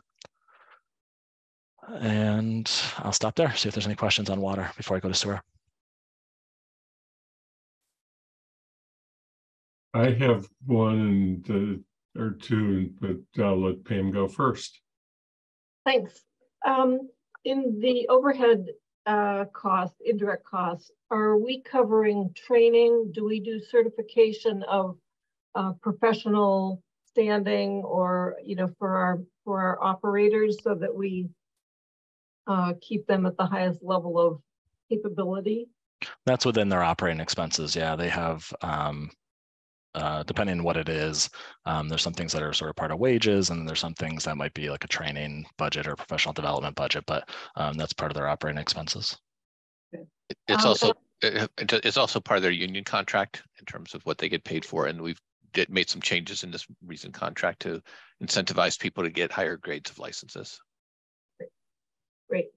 And then just in terms of consumption, I think I know the answer, but I don't like the answer, and that is, if our consumption levels are going down, which means we're being more careful with water usage, is there any way that we could see savings either in staffing, equipment, or electricity use to incentivize us to, in fact, use less water? Because that's the direction we should be going. Yeah, no, it's one of those. Oh, sorry, go ahead, Paul. Yeah, no, it's so the reduction in use of water is mostly at the university. They've done a lot of water saving. The cost of operating the water is tied somewhat to the volume of water, but it's the fixed costs that are really driving this budget. And that, you still need an operator there, and you can't hire 8/10 of an operator or anything like that. So those fixed costs are what's the new development in town is sort of buoying us to a certain extent, because those new apartment buildings are all super efficient, but they're still using a certain amount of water. So I think that the idea is that we want people to conserve water, but our costs don't go down when people don't use water. Yeah, the big driver for the water fund are the number of water sources that we have and the facilities that we have to produce the water. That's, we talked about this with the schools, like when can the schools scale down because of enrollment, and it's when they can have enough of a reduction where a classroom could be taken out. With the water fund, it's similar in that it's when do we not need necessarily a water source, but it's a little bit different calculus, because we've had this conversation with Guilford. Once you lose a water source, it's incredibly difficult to get it back. And just seeing what's going on the western side of the country and how valuable water can be, we're very reluctant to give up a water source, which is why we're doing the Centennial water treatment project. I just wanted to add, and we interviewed this morning for the Water Supply Protection Committee, and there's some really talented people who live in our town who do water and different topic areas like that for a living. One person moved here about 5 years ago from San Diego, partially because of the diversity of sources of water that we have. We have both groundwater and surface water sources available to us. And he also said, I appreciate that you're investing in your water, because it was his business and he was choosing a community based on water, and he chose Amherst. Now oh, sorry, go ahead, Andy. Yeah, no, I'm going to thank Pam, because one of the advantages of letting yourself go last is somebody will ask your questions, and you ask one of my big questions in the whole water conservation issue.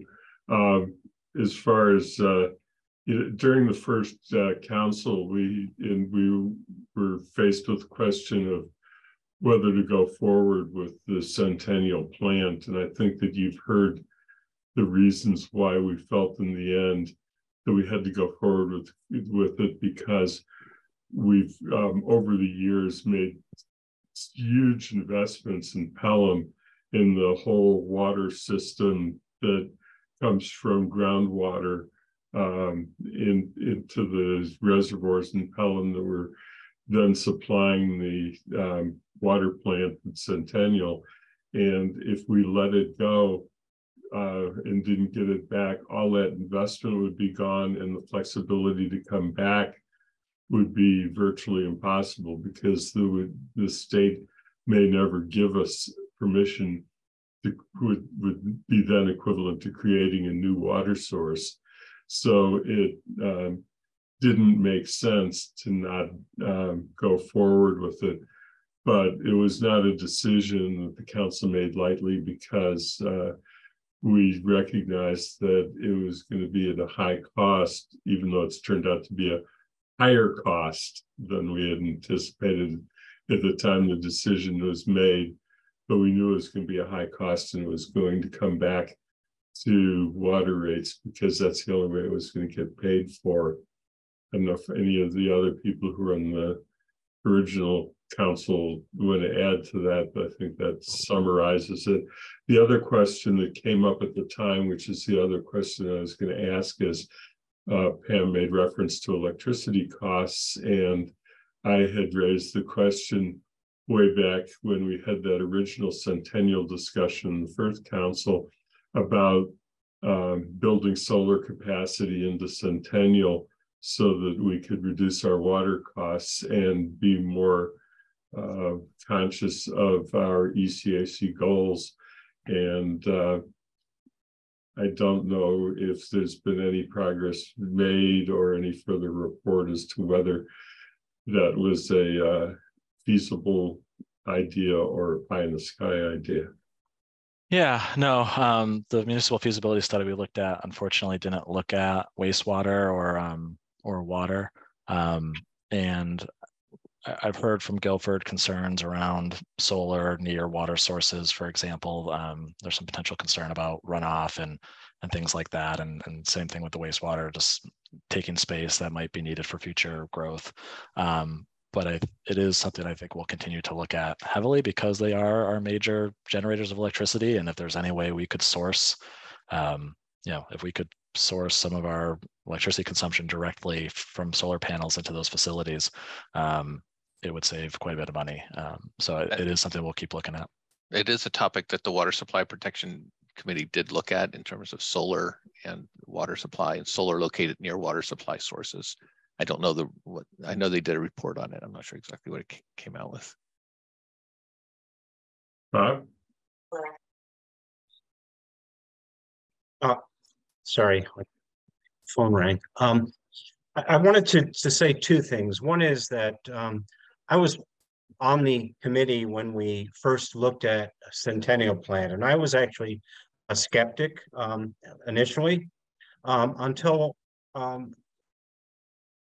Mr. Mooring gave a very, very convincing presentation about water sources and how we really needed to have the Pelham water supply, and we need the Centennial plant for it.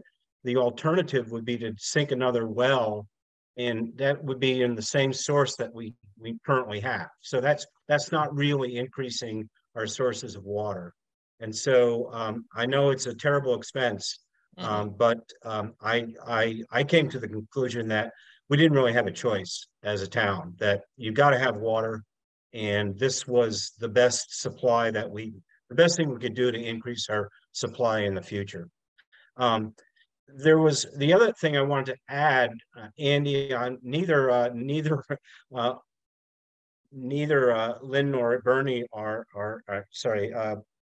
Kathy or Bernie are here, but they were working on another thought about how to structure our water and sewer rates so that we would basically cover the fixed costs through a fixed annual rate for everyone, and then the variable cost of how much water each person used or how much we used would be a variable rate.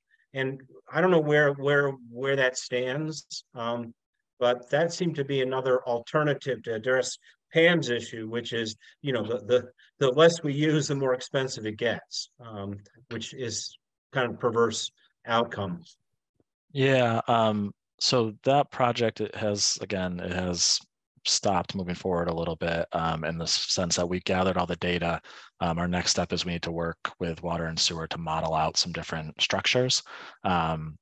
In terms of gathering the data, we were able to pull pre-pandemic data to see all the different accounts and how much water usage they had, so we could model, what if you had a fixed costs for this amount and then consumption, different rate for consumption.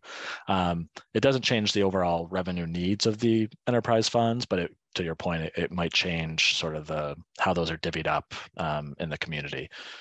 So that's something that's we're not working on, but I think there's a number of other projects that popped up, and that's why that one sort of hasn't been pushed forward more, but it's something that's still on our radar to work on.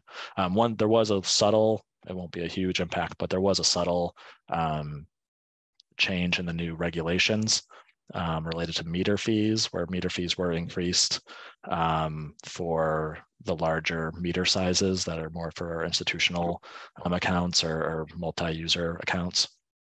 So those have been updated to really reflect the true costs of replacing those meters. So there's a little rate adjustment there, but I think the goal of that project was to look more at a higher flat fee, which we still need to do. All right, okay to move on to sewer, Andy? Yes, absolutely. The last thing I'll just say quickly on water before I go to sewer is our retained earnings. Again, that's sort of the enterprise fund version of free cash. What we'd really like to see it at is about 30%. Our range was sort of 30 to 50 is where we wanted to see these accounts for our enterprise funds, much higher than the general fund because there's more volatility here. And when we look back at things that have impacted our consumption, our revenues, we're really looking sort of at the total dollar amount, not so much the percentage. But this is just, so you know, this is lower than where it's been the last couple of years, and that's because of UMass. UMass, Amherst College, all the institutions, when the pandemic closed and they sort of depopulated for at least 6 months, the revenue to the water fund took a huge hit. And so we had a couple of years with a revenue deficit where we had to pull from retained earnings in order to balance the year.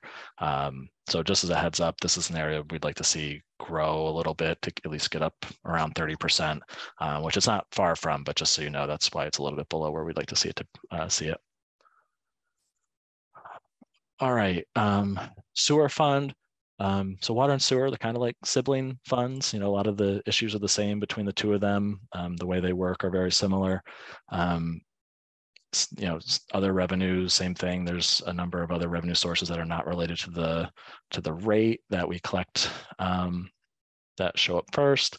Operating expenses for the sewer fund, many of the same things are going up for sewer as they are for water. The one thing that's a little bit different, or a couple things that are a little bit different for sewer. Health insurance, it must be because of just our enrollment patterns. Health insurance isn't going up as much, but our pension assessment is going up. I was just looking at what the percentage increases were. We're seeing a bigger increase in our pension assessment for sewer. And the other big issue that we talked about already was sludge and the cost to remove sludge.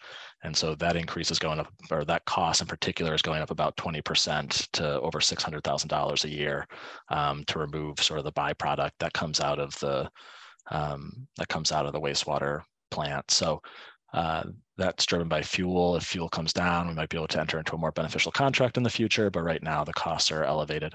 And that's one of the major drivers in this increase from 23 to 24. Just like water, the general fund, the indirect cost is going down. Current debt is projected to rise. I'm trying to remember what that project on 1 second. Let me just make a note.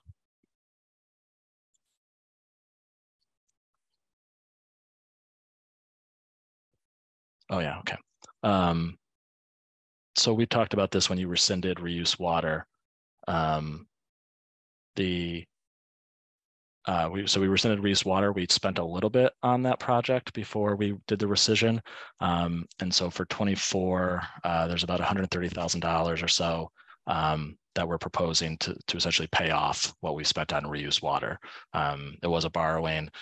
We don't want to finance it over multiple years. It's a relatively low amount. And so this increase for 24 will pay that off completely. So reuse water is done.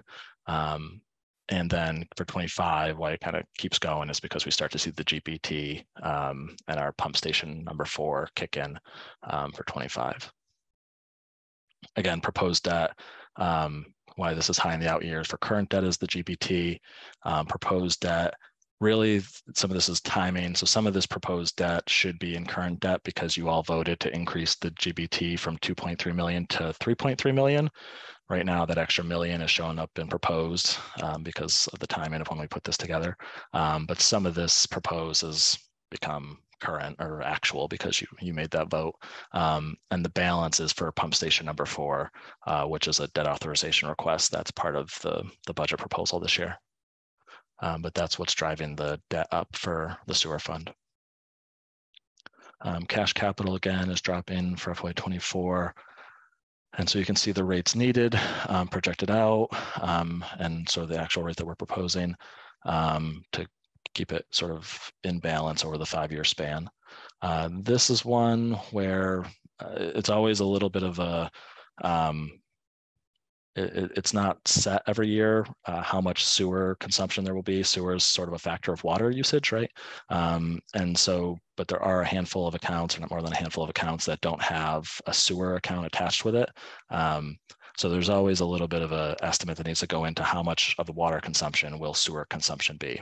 As we've had new accounts come on, most of those new accounts have had sewer with them as well. So this percentage of 91%, it's gone up in recent years. It used to be, I think, around 88 or so. But we can look back at actual consumption and see what the exact percentage is. So this is based on where the percentage has been the last couple of years.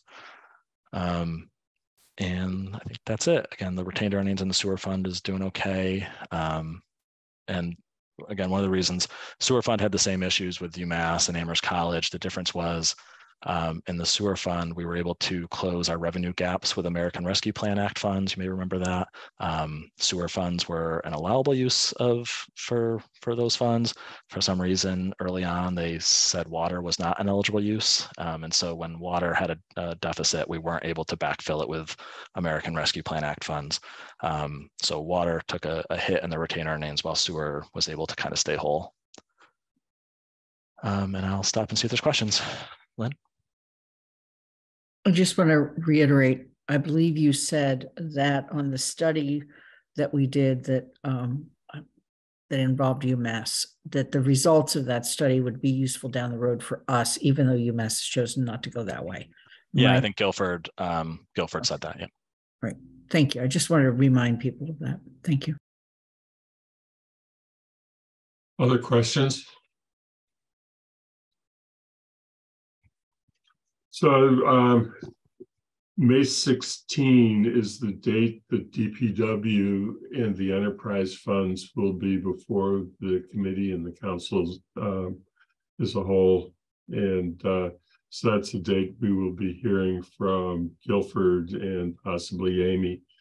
And so I would propose that we now, as we have with the capital plan, take advantage of what we learned and prepare for that particular meeting and hold our recommendation on water and sewer rates as we're holding it for the capital improvement program until after we've had an opportunity to talk to other staff and to use their time effectively. Andy, I want to make note that Mandy Jo has left the meeting. I actually don't know when she left.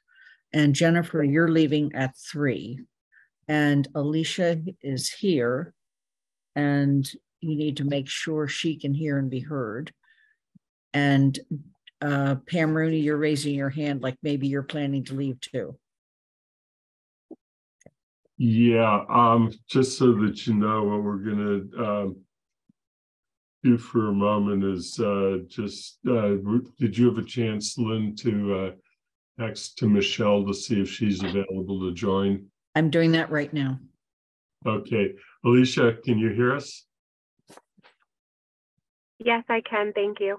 Yeah, I'm sorry that you had the conflict that you texted me about, and in any event, as encourage you to check with Athena to get the link to this meeting as quickly as it's available. She usually has it within a day, and then you can catch up on what you missed. And Thank you.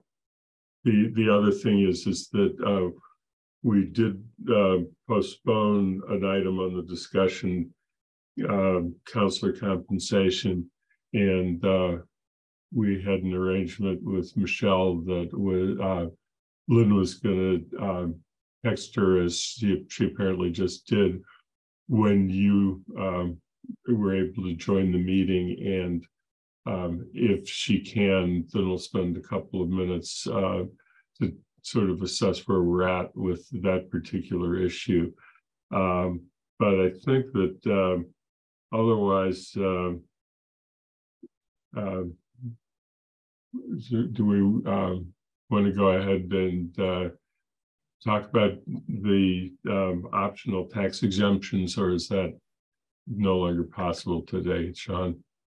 It's a pretty quick one. Again, sort of housekeeping. I can do a quick overview again, and then see if there's any questions. I think I told the assessor I would go get her if there's any questions I couldn't answer. So again, optional tax exemption. This is where we essentially double the maximum exemption that's allowable for these different eligibility reasons or clauses in the law. So again, the state sort of sets a certain amount that we can do. The town a while ago voted to increase that permanently.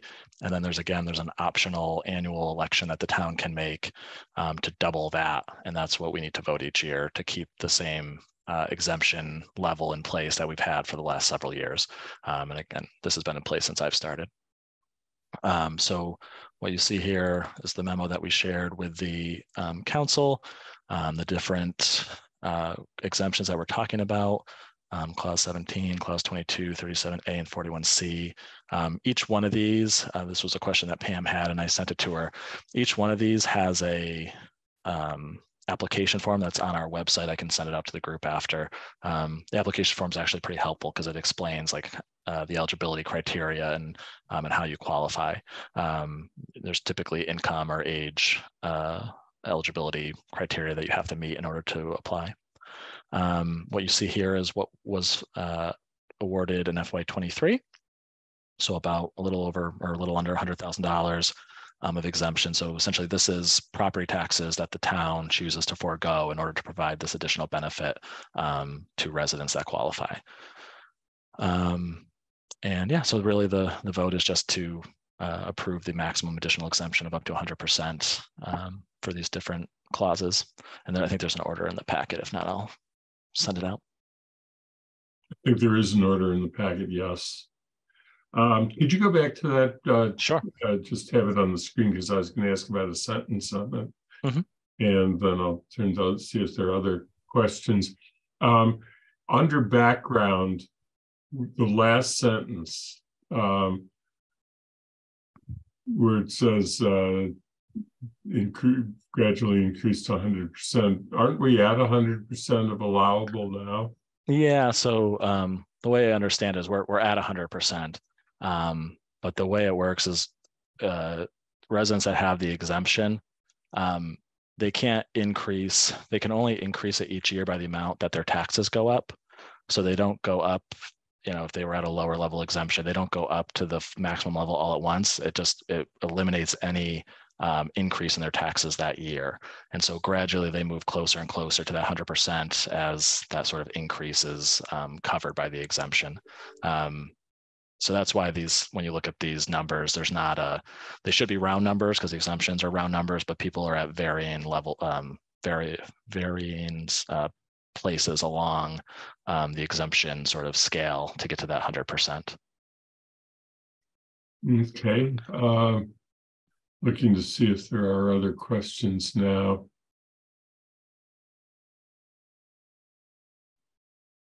Seeing on, Lynn has her hand up. Lynn? So I just want to make sure that when we say there's 6 accounts in surviving spouse, minor, elderly. The base is 1050. The optional local is 1502. And any one of those 6 individuals could get up to 2,552. No, this is the these are the total that was exempted in that year. Got it. Thank you. So when you then look at seniors, it's 31 people divided into $40,883.30. Correct. That's the average. Some get more, some are less. Yeah, you divide the 4883 by 31, to get the average. Yeah. So in terms of tax forgiveness, this is a total of $99,259.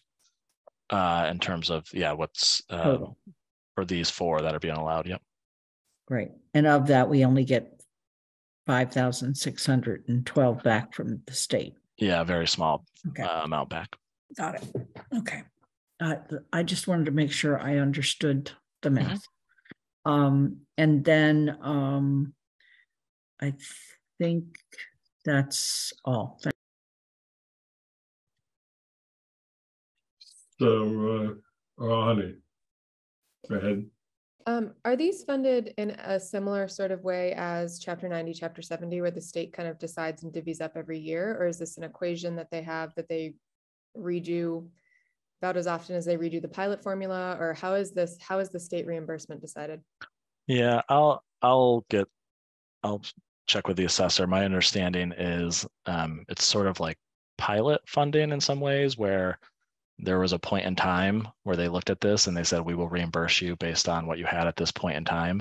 But it didn't change after that. And so that's why for some of these, like seniors, at that point in time when they started doing the reimbursement, we had no seniors in the program, is again my understanding. But I will have the assessor, I'll pose that question and get it as a written response. Yeah, that would be helpful, because I'm curious if this is something that we should be advocating with our state legislators about, looking at that formula. Thank you.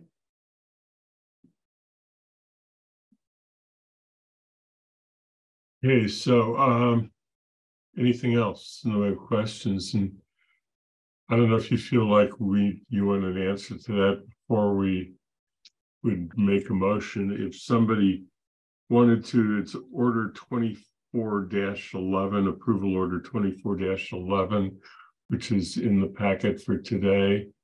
And if somebody felt that they wanted to make a motion to that the Finance Committee recommend to the council approval of that order, this would be certainly acceptable motion at this time. Lynn? Yep, I'll go ahead and make it.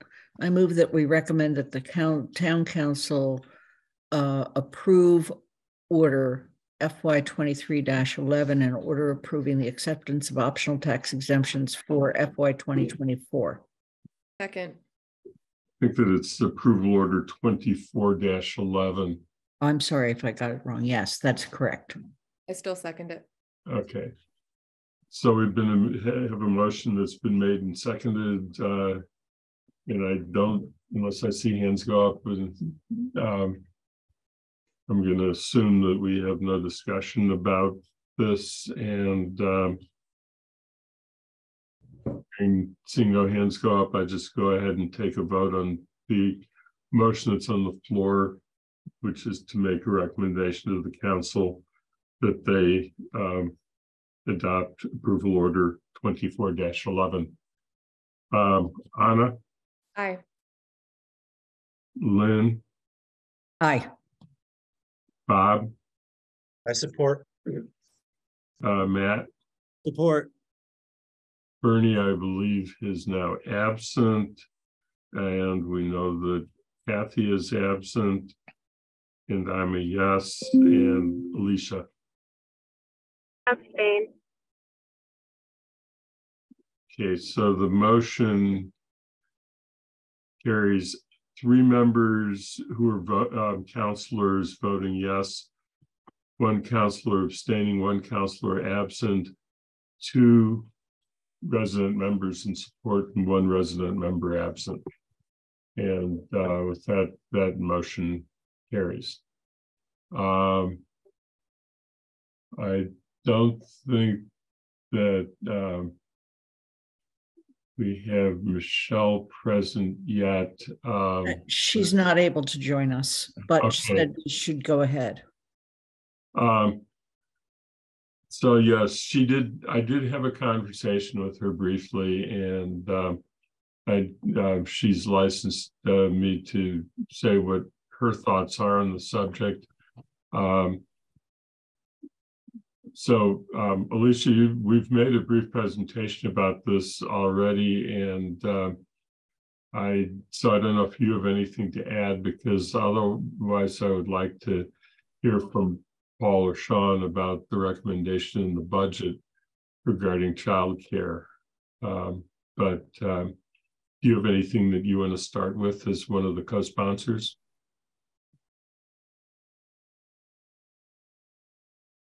Thank you, Andy. I don't have anything to add right this minute. I wanted to hear if there were any questions or like more information or anything. I think we should proceed with that first.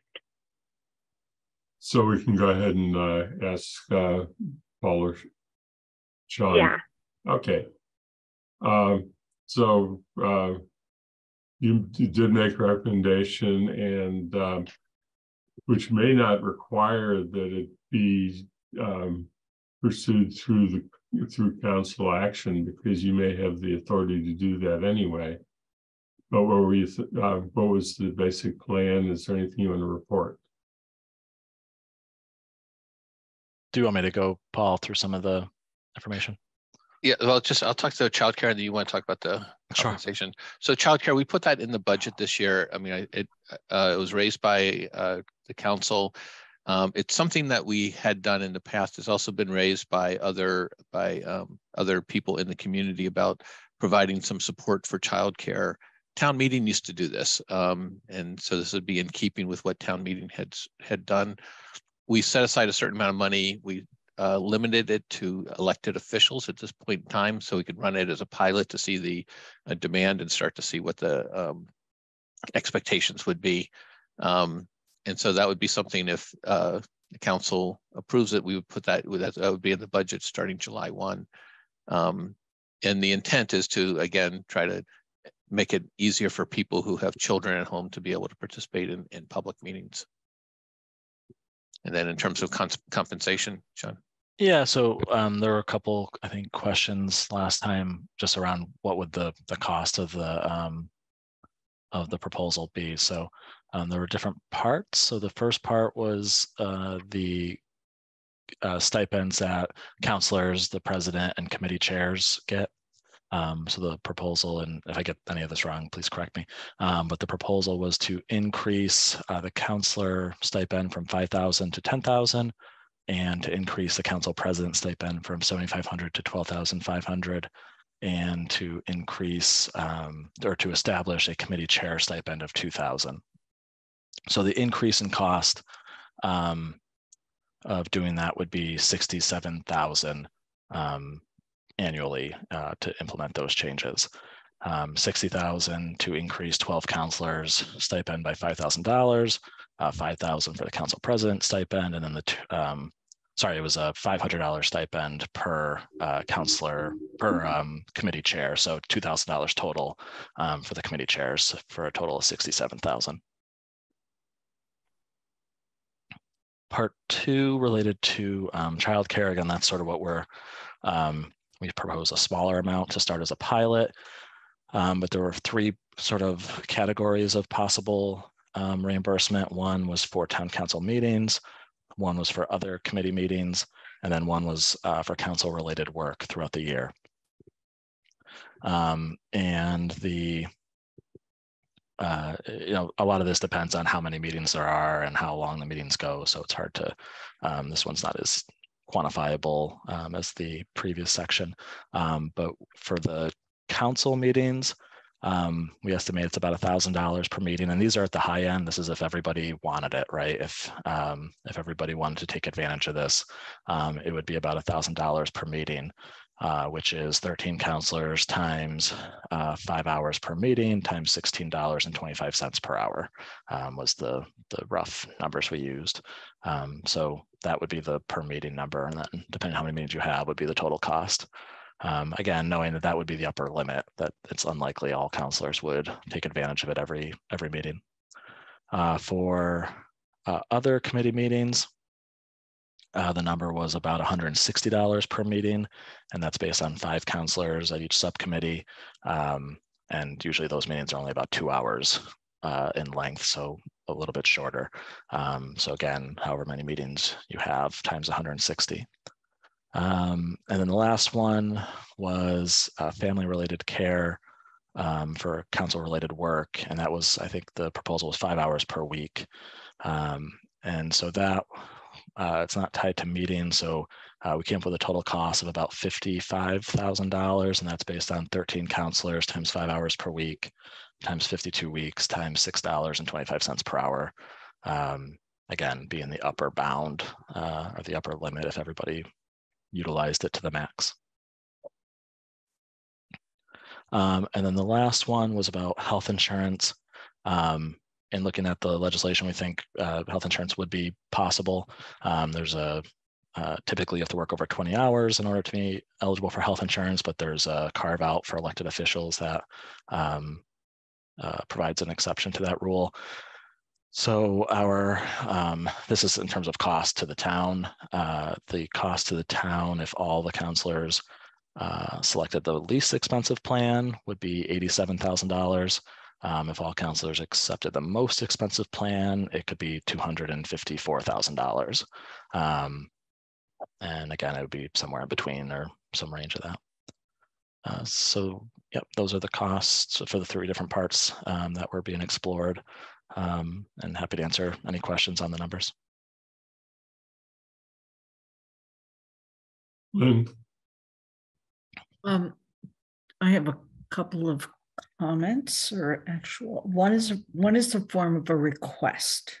Okay, I would like to request that the town manager in the budget, through a proposed budget, through either an asterisk or a direct change or a notation from our meetings, change the words from child care to family care, so that it reflects the fact that some people have issues where they're taking care of family members that are elder and not children. Okay, so that's just a request. I then would like to make a motion, and that motion is that we delay further conversation about this until after the teacher's contract and the professional contracts for the schools and other contracts are settled. And if I get a second, then I'll speak to that motion. Is there a second? I will second it so that we can get it done for discussion. And it's to delay until the teacher's contract, and you said other contracts? Yes, I believe we have 2 or 3 other contracts for town employees that are also outstanding at this time.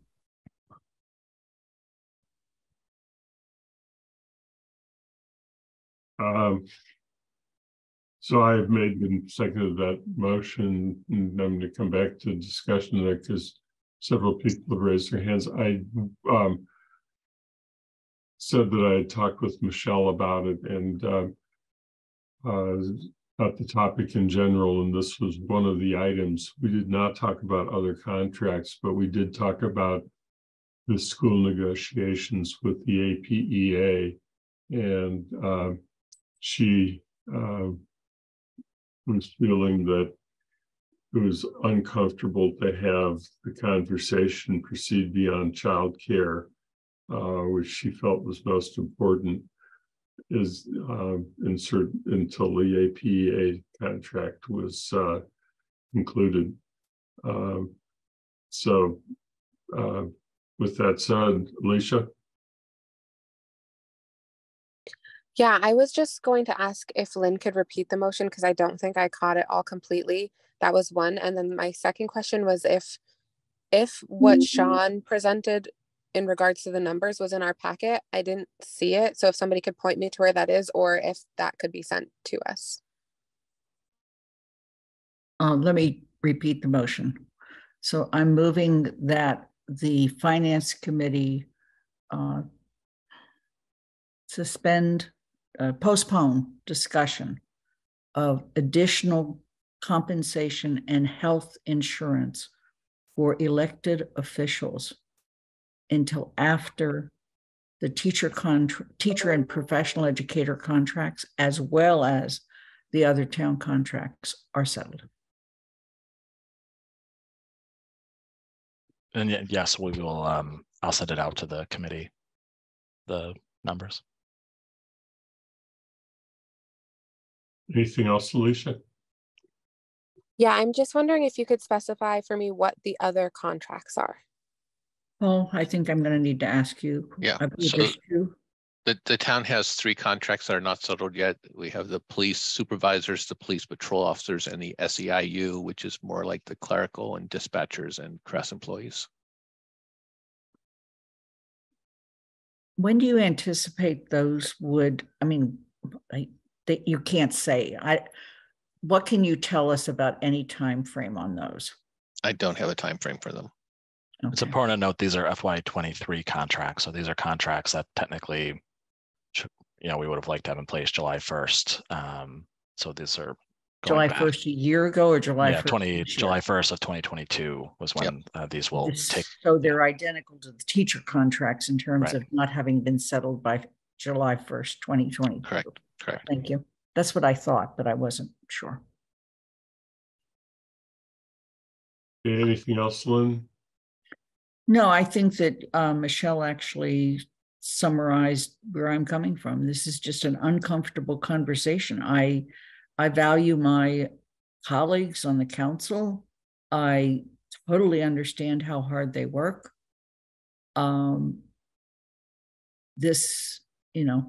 Sorry, I got a point of order. I'm so sorry. I need to be taken to the audience. I have a conflict of interest and I've been trying to raise my hand about that. Sorry, I didn't mean to interrupt you, Lynn. Sean, can you move into the audience till after this vote? I have a family member in the union. Thank you. Thank you.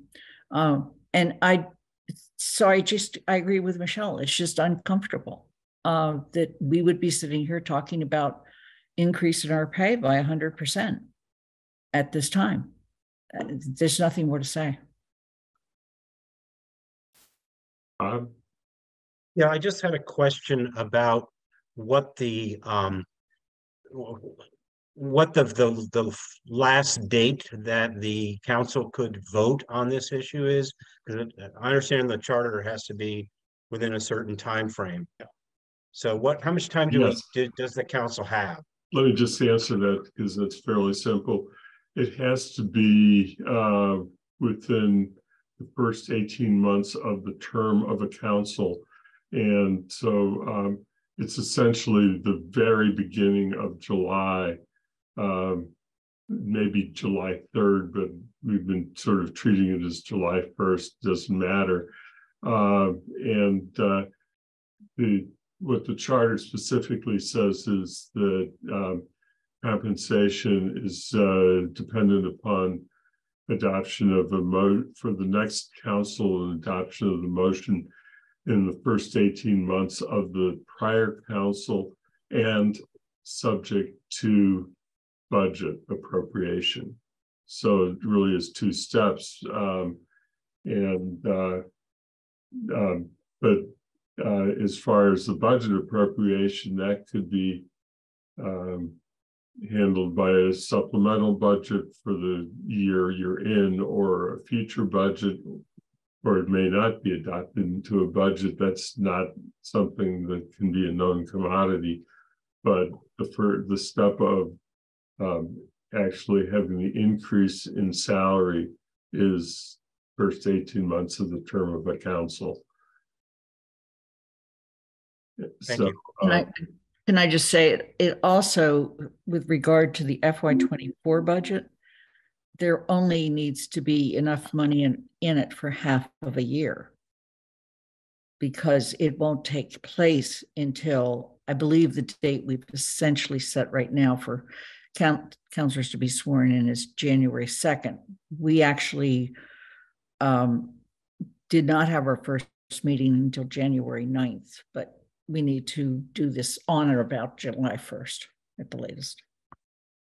Yes. Alicia?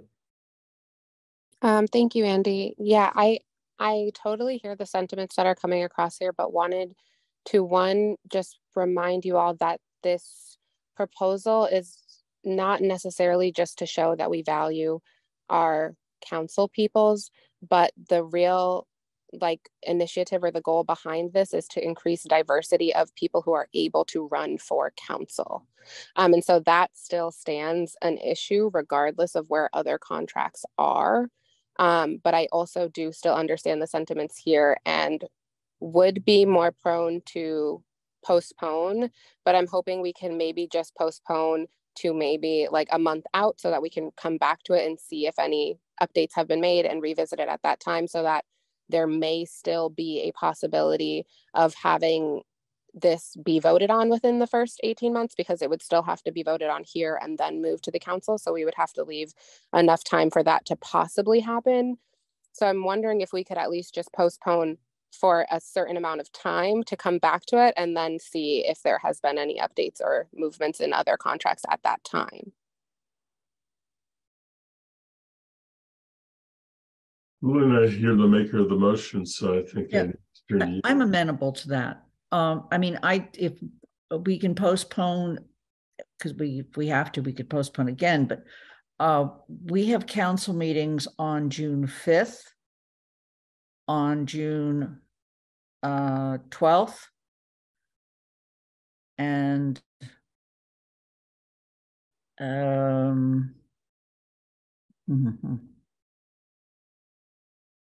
I think that's it, isn't it? I have one on the 26th, but I believe the 26th is, no, we do. We have council meetings on the 5th, the 12th, and the 26th. And so there's opportunity, given that we are right now on May 5th, why don't we, I'm willing to postpone until June 5th.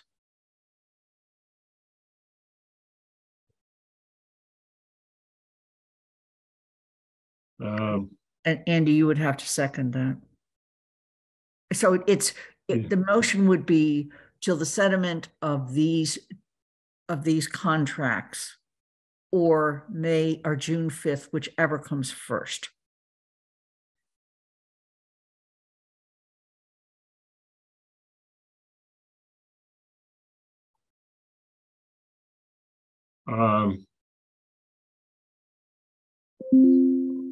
Yeah.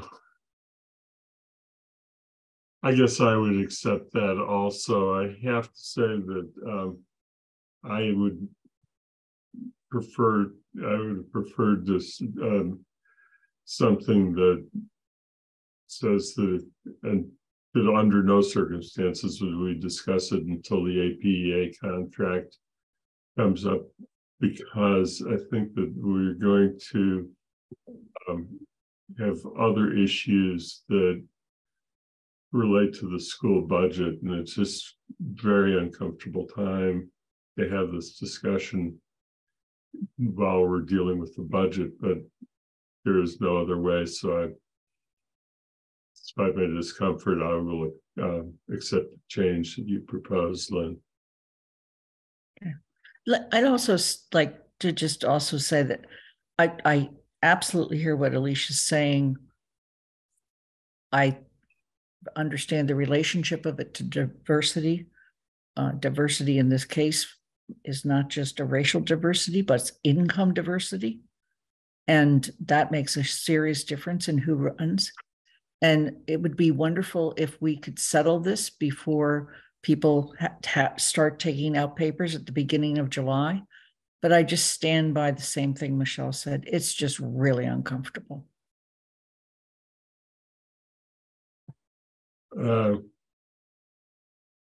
So the motion that we have on the floor, and I'm not sure that I can get it perfectly anymore, but it is to postpone further consideration of compensation or health insurance for counselors until teachers and other contracts are settled, or June 5th, whichever comes first. So that's the motion. And instead of saying teachers, you should probably say APEA contract, because it's teachers and paraprofessionals. Okay, so we'll say APEA contract. Right. So with that motion, any further discussion? Then I'm going to call for a vote. And Alicia has her hand up. Alicia? Sorry, I just had one other question. So does this effectively like separate the compensation piece from the child or family care piece? Yes. Okay. Alicia, in my mind, it does. I really want to thank Paul and Sean for bringing the child care piece back. It has been a practice of the town, and the family care piece back. It has been a practice of the town in the past. I'm glad to see it return. And I don't think that, as I said before, others may need a formal ruling from our advisor Athena on the council rules and the charter, but I really not convinced that we even need to do anything, because it's not a compensation issue. It's a child care issue, and it's may not be involved in that section of the charter at all if we're just limiting it to child care. But the motion, let's get, so we can get on and get adjourned. Anna is now absent. Lynn? Aye. Bob? Support. Matt? Support. Bernie is absent. Kathy is absent. I'll vote yes. And Alicia? Yes. So that means that it's 3 yes, 2 counselors absent, who are, and for the resident members, 2 in support, 1 member absent, and the motion carries. So Anna's now back. I have one last piece to do, and that is minutes. And this is going to be fairly quick, but there was 5 in the packet, and let's see if I can get to them in a readable fashion for me, so I can tell you what I looked at them, and I think that they were basically very well written, and so that the things that I saw were pretty small. And let me just tell you what they were, so that for the record. On the first page, there was provision that says, after Mangano spoke about the preliminary cherry sheet estimates for FY24, including, and then further down for Amherst, increase to state-owned land increase, and that second time of the word increase should be deleted. And I think that on that set of minutes, I'm just going to look, but I think that that may have been, oh, there was one other thing under other materials, our documents presented, it said Shane motion for capital reserve, and the word reserve was twice, so that deletion. So is there anybody else who has any amendments that they would like to propose for that set of minutes, and this is for March, let's see, February 28th. I do. Okay, hold on. Yes. Oh, sorry, only February 28th? I was February 28th, and then I was going to go do the other one more set. Oh, okay, mine's for 124, so I'll wait. Sorry. Yeah, I haven't had a chance to go back to that one. It's just that my name doesn't have a hyphen. All the other ones got it right, just that one. It's not a big deal. Okay. Just make it a note. February 28th, is there anybody who has any additional corrections to that one? Then going to one additional set that I reviewed, and that is March 7th, and there were several things in there. At the very beginning, other participants participating remotely.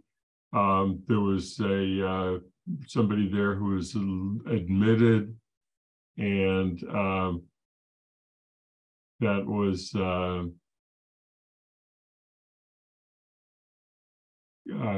Holly Drake. It should include Controller Drake in the first part.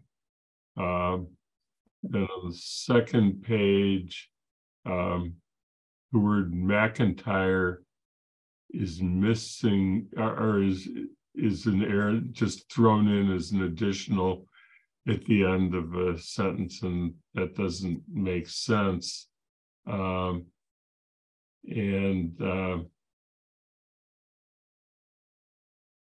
Third was at the top of page 3. I thought we should put in the first name of Mr. Elmore under the circumstances to make it match some other places. So it's Parker Elmore is his name. And on top of page 4, it says the previous plan would have driven negatively affected up. It should say the previous plan would have negatively affected the town's S&P rating and borrowing costs. And there was one last one, and that is in the last section. It says town manager presented regulations with no change in the ownership, and I put in of water and sewer lines at this time. So those are the things that I added or changed to that particular set of minutes for the March 7th meeting. Is there anything else on March 7th? So I'm going to just put out a motion on the floor to adopt the minutes of those two meetings as amended. Second. So there's been a motion that's been made and seconded, and I need to get back to the. So taking that, why don't we just go ahead and take a vote, and then I think we can adjourn. Do you want to do the other minutes? I think I would like to have a chance to take a look through them. Okay. And I have not had a chance to do so. I'm just trying to knock it down so that we're trying to get as few and undecided minutes as possible. So if you're willing to just go ahead, why don't I just go alphabetically so I can get this done? Anna? Aye. Lynn? Aye. Bob? Support. Matt? Support. Bernie's absent, Kathy's absent, I'm a yes. Alicia? Yes. So it's 4-0 from voting members, from council members, 1 absent, 2 members in support, and the resident members, 1 resident member absent. Is there anything else anybody wants to bring up as unanticipated business? Seeing none, I think we're ready to adjourn. I just want to let you know that our next meeting is on Tuesday, and it's at 5:30. And out of courtesy to our school committee, which has a posted meeting of its own at 6:30, I want to take up the school budget as the first item. So, with that noted, we're adjourned. Thank you very much.